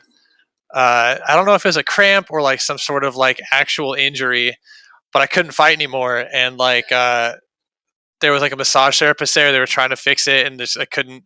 And like I still get cramps in that same spot, like Oof. to this day. But yeah, so like it's all like. Oh, the other thing was I wasn't allowed to have water unless Robin brought it to me, so he got to decide sort of when I got water and stuff like that during the fights. But yeah, it was it's an experience, man. Like it seems like hazing. I didn't really see it that way. Like you really feel there's no doubt that you earned it at that point. You know what I mean? It's like sort of I don't know. It's other people would come up to me who were also squires and be like, "Man, I didn't have to do that," and it was this weird feeling of like, "But I did." You know what I mean? And it's not necessarily healthy, but it was. I still saw it as a good experience. So that's that. Sorry, go ahead. That's funny. Like, one sword knight that I know that does trials, it's they pretend or they act like it's like something you have to do, like you have to go through it. But in the end, the trial isn't so much like doing the trial; it's how you face the trial. And for one example, like I was in charge of one of the trials, and I said we're doing wizard staff or beer staff, whatever I call it. Yeah, wizard staff. And Yeah. like they eventually said, no, I'm not doing this anymore. And then they didn't fail the trial. They just it was an experience for them to learn when to say no. I love the concepts of like there is a certain part of me that like really thrives on, I think, constructive competitivism or aggression in that regard. I don't think it is super healthy for a community to embrace that if it is not thoroughly accepted by both parties. And an understanding for the outside parties be like, this is not the norm. This is not what we need to be doing all the time. But like, it would be a lot of fun if certain people wanted to challenge themselves that way. Ideally, like, sorry, go ahead. So I just had to say, Icy Webs, thank you for the follow. Sorry, continue your spiel. Sorry to interrupt. Yeah, no, that's my roommate. They were asking like, what do you like? We got some food delivered? I was like, can you guys go put it in the fridge for me? Oh, okay. And It's just yeah, the Twitch thing. You got to say thank yeah, you. yeah, absolutely. Yeah, I remember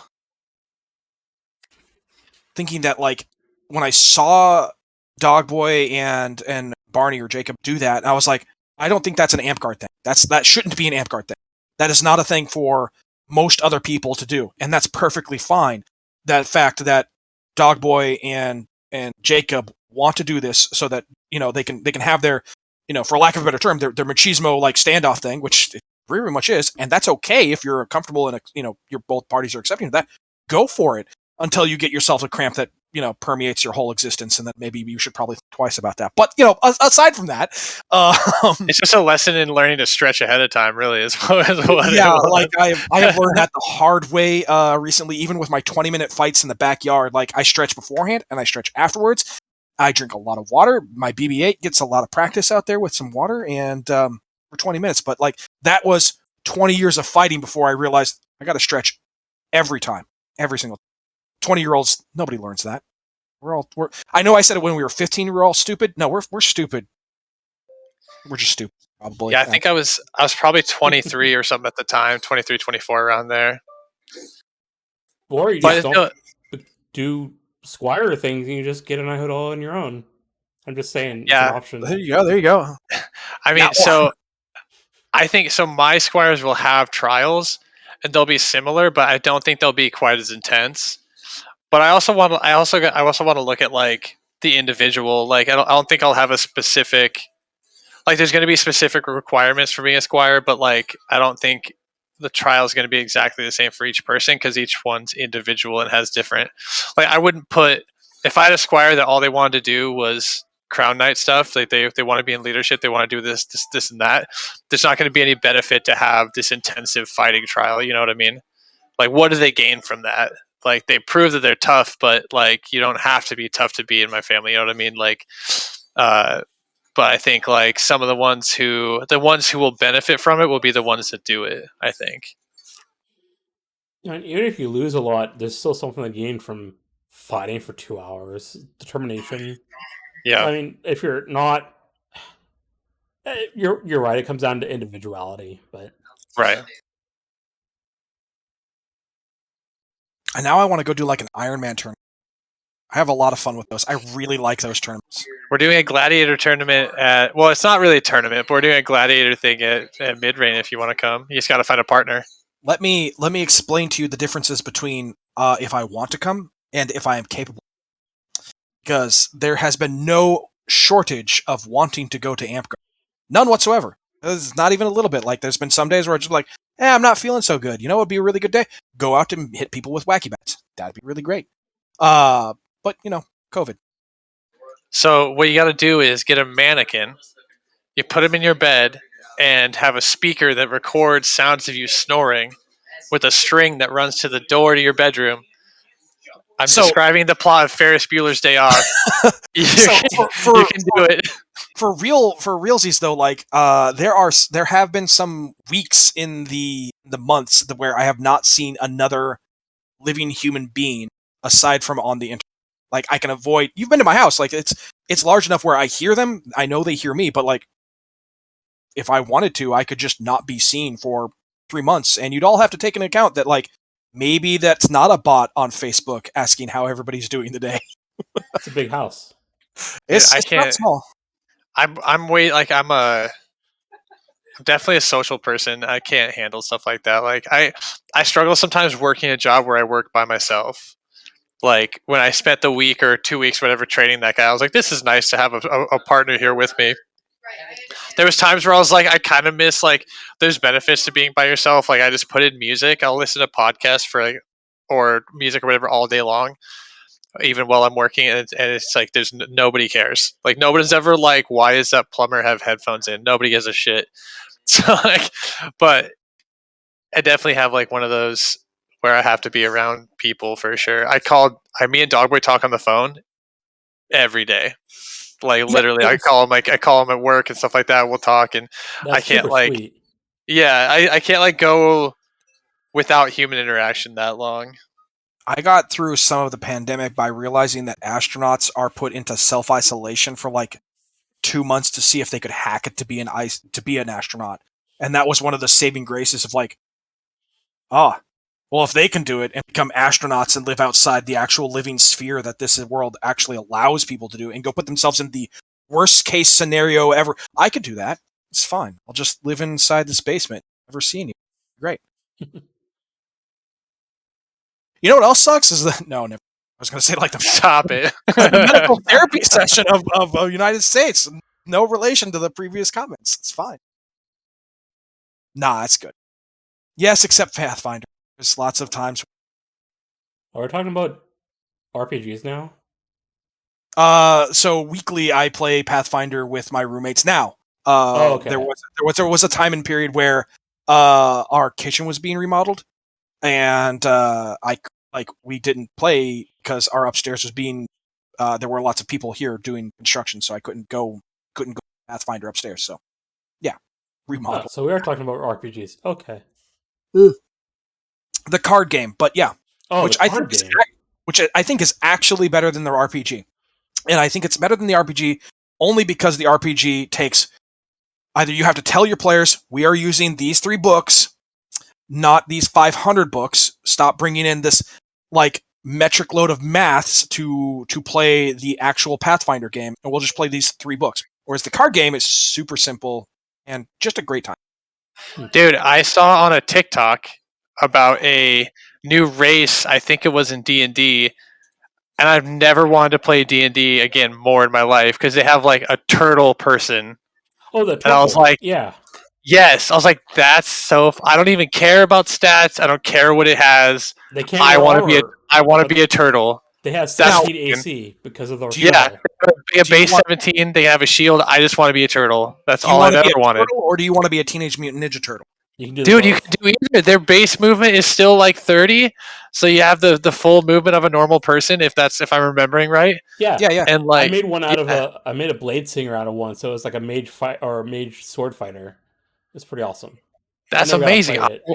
I want to be a turtle. That would be so cool. Well, do you want to play my D&D game? Maybe what day of the week you doing it? Monday, probably Sunday. What time? We haven't decided. Orm is mean- a great person to have in your group. I had him in the Shadowrun group, and it was All right, well, I'll talk to you later about it, but I can do a 5-person group. We already got 4 people, but I can do 5. The Shadowrun game that Killian was running, we had to stop because of the pandemic. Like we were playing it when the pandemic started, and then like when everything went south, we stopped playing. It was brought up to play online, and Killian was saying, I don't really want to do it online. And the more I thought about it, the more that made sense. In person, we couldn't stop talking over each other. The thought of doing that on Discord sounds horrible. Like it would have been the worst group. So I have cultivated a small I've done a couple of Shadowrun and Pathfinder games online, and with a Pathfinder game ran by my roommate who does a phenomenal job of running games just across the board. He does a really good job, but we had like 6 players on top of the GM, and it was definitely an issue where like if you're living your life with your headphones on, like I have to, generally speaking, it was a lot to take in all the time. But he did such a good way of such a good thing about maneuvering things. After that, I played in like a Shadowrun game where we had like 3 or 4 players who may or may not have known, like, if it's a push to talk game, you have to have that on, and you can't be in like a Starbucks or at like a truck stop and just also read the book. Maybe just look at the book. Oh my god, yeah. It was a little bit complicated. I mean, Shadowrun is not baby's first role playing game by any Shadowrun is very complicated. But Yo, also, yeah, no like- kidding. but also like there was a little bit of like they just didn't. There was a couple players who didn't try, and that made it very frustrating for somebody like myself who, I've got a wee bit of paraphernalia around as I'm looking at the posters and the paintings and the dice and everything else that I have that is strictly Shadowrun. So I took both of those lessons that I learned, and I realized that yes, you can run you run a tabletop game, but you have to have that conversation about how you communicate with. And right now I've got a Shadowrun game where I play with 4 people, just 4 other people, and we go very, very. We make sure that everybody understands, like, I'm going to go in a number and a line of like who I'm going to talk to first. I actually numbered their names in Discord so that I would go like, I'm going with number 1, then I'm going with number 2, number 3, number 4, and until that's probably not going to change until we go into initiative. It's just a whole new bag of things, and yeah, our Shadowrun game, Ormus, would not have worked. 0 would not. It would have been great trying because that group dynamic was awesome, and I had some great plans for it. But like, that was I would have much rather just kept that in person. Yeah, the amount of noise coming through your headphones would have been just overwhelming for sure. Yeah, I mean, it's not much different than what we're doing with right now, but like, it would definitely. I remember thinking about it, like, I just don't want to, and then I got conned into playing some other games, and I was like, okay, it could have worked, but I really think the personal dynamic, especially like I think you and Andy probably could have worked, and Andy's wife, who's just right now, but like Dogboy probably would have been the biggest issue with trying to like, hey, calm down, let other people shut up. So, Yeah. Kidney Bean, thank you for the follow. I appreciate that. Yeah, Kidney Bean, you rock. I think I know who that person is too. Tortini Bean. People are asking where I am because normally on Saturday I'm either playing ESO or doing dungeons or something right now in WoW, and I'm not because I'm here. So they're like, "Hey, what are you doing?" So I'm like, "I'm on this channel." Copy and paste. Well, I appreciate you telling them where you are. Yeah, I made a post about it on Facebook, but nobody actually looks at it. Yeah, it's hit and miss. Shadowrun on Discord. I've never done it on Discord because I haven't played Shadowrun in years. Discord wasn't a thing at the time, but I can imagine it'd be really difficult because there's just so much planning. There's so much like intergroup, just like discussion, and like especially if you have to if you're running it so your cyber or your decker is doing something while while the rest of the group is doing something. So you got like one person playing the game while the other people are doing an in-person discussion. It would be hectic. So I've got 2 things around that. 3 things. First one, keep your group small. Keep your players small. Small amount. Yeah, no tall people. No tall people whatsoever. Anybody who's taller than me, not allowed to play. Back in high school, I think we did 6 to 8 people games. It was a lot. Frag that. No. 0 interest in more than 4 players. Like, it's just so... Yeah, Icy Webs is... She's not 5'2", 3/4. She's like 5'1" on a day. Anyway. That being said, like, you want to keep your players small. Number 2, you have to be communicative with your players to say, this is an online game. We don't want to be talking over each other, and you have to, if somebody starts going outside the boundary, like, you have to, especially as the GM or other players who want to take that social leadership in hand, you have to be able to say, gotta let this person talk. You have to continue letting people have their time in the spotlight. And that goes for a lot of games, but like for online games, super, super important. Number 3, this is Shadowrun specific. Don't play 6th edition. Do not. It's a trash fire, from what I hear. It's not a trash fire, but it's not easy. But you do want to play 5th edition. 5th edition isn't the greatest edition. And if you want to play like a much more player friendly and GM friendly, just play the Anarchy system, which is like the baby's first Shadowrun game, which I wanted to do with you, Ormus, because it would have been super easy to do. But like it's the beginners, I want to play Shadowrun style of playing Shadowrun. I've never heard like of that. It's really simple. It's a really, I'm not going to say dumbed down because it's not designed to be for dumb people, because there's no dumb people. It's just made to be simpler. But like Shadowrun 6th edition, not a complicated system. Really actually a lot of fun, but they took away a lot of things that I really enjoy about Shadowrun. Made it very complicated in other ways. It's not a trash fire, but it's not as fun as 5th edition is if you've had enough time to actually learn 5th edition. 6th edition, it's okay, but any game from here on out, I'm playing 5th edition. I've only played 3, 4, and 5. I haven't played 6. 3rd is classic. 4 is really good, but it stumbles on the lack of details that you can do. 5 is creme de la. Was it 4 that introduced the more modernized idea of thinking about how the networking works? I like that because it kept up more with how it was progressing in real life. So Grumpiest Gus, I do have a Twitch channel where I tried to start just playing World of Warcraft because I enjoy that game, and despite all of its unfortunate qualities about being associated with the company, where if you would have caught me on there, I could have probably talked for the next 6 days, 5 days about Shadowrun, pretty much straight without breathing. So if you actually want me to do that, I can talk. 6th edition is fun. I like 6th edition. It's not 5th edition. And it's not, and 4th edition was okay, but it's not 5th edition, it's not 3rd edition, it's not as fun, and I don't think they did a great job with edition. I mean, Governor Stress's 3rd edition did have a wireless thing, but it wasn't a major part until 4th. And like, I remember that, but like 4th edition was where the augmented reality came into play, and I think 4th edition was when they made Deckers and then Technomancers also, which was super cool.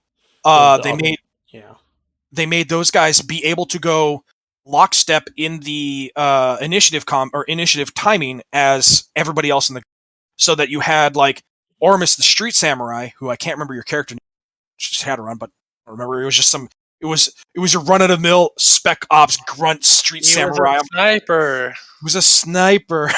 He blew a guy up with grenades once. Great character. Like you had some great moments where I'm like, that is the quintessential street samurai. You just did everything appropriately. It was great. But like if we had a mage with us, and then we had also Dogboy, who always loved playing in the Matrix, but like there wasn't like the Decker rolls their 7,000 dice for initiative and then gets to do an action for the next like 4 hours, and whereas the rest of the team went out and got like real life pizza, like left the table and left to go do something, and then they came back and then realized that the Decker had done the entire mission. That's not like that in 5th or even 4th, 5th, and 6th edition. Their actions are in tow with or in timed with the rest of the party. And if you've got a GM worthy of thinking about that kind of stuff proactively, then they set it up. They should be setting it up where you're not taking one character into their alternative reality, like the mages when they go in the astral, or the Deckers when they're going into the Matrix. You're keeping them in the group so that you're not splitting the party so much and making it not fun for the 4 or 5 other players that you've got.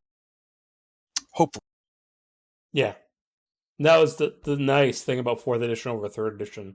Because when I was running games in 3rd edition, it's there were simplified systems for running Deckers where you make some rolls to do it. You don't really run it as a mission. And I don't remember if that was house rules that we used or if there were like some secondary rules that we were using for 3rd edition. But that's usually what I use as a game master at the time. Yeah, I really like keeping everybody on the same area and the same set of actions. But there is going to be sometimes, especially up into the lead up of like right before combat starts to happen, that Drek goes sideways, and you just have to you have to do legwork before you get in there, and that's when the Deckers and hopefully like the mages are really in prime, and the street samurais are just let me go in, boss. Let me go in. I want to scale this building and go in like 4 stories in without anybody noticing. Instead, he just scaled building. Like, I throw in bombs. Great. Hey, so I gotta hop off. That's okay. We're at Yeah, 11. This is our end time. So Yeah, Oh, gotcha. I'm Sorry. feeling it too. Like I think I have reached the extent before you want to turn it from Baelnorn and Friends to Killian talks about Shadowrun. well, I would like to thank everyone that stopped by to chat and hang out. I'd like to thank Killian and Ormus for hanging out and talking.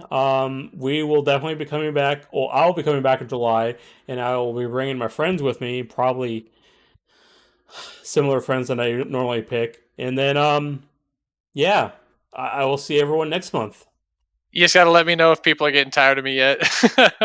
No one said a damn thing. Okay, bye-bye, everybody.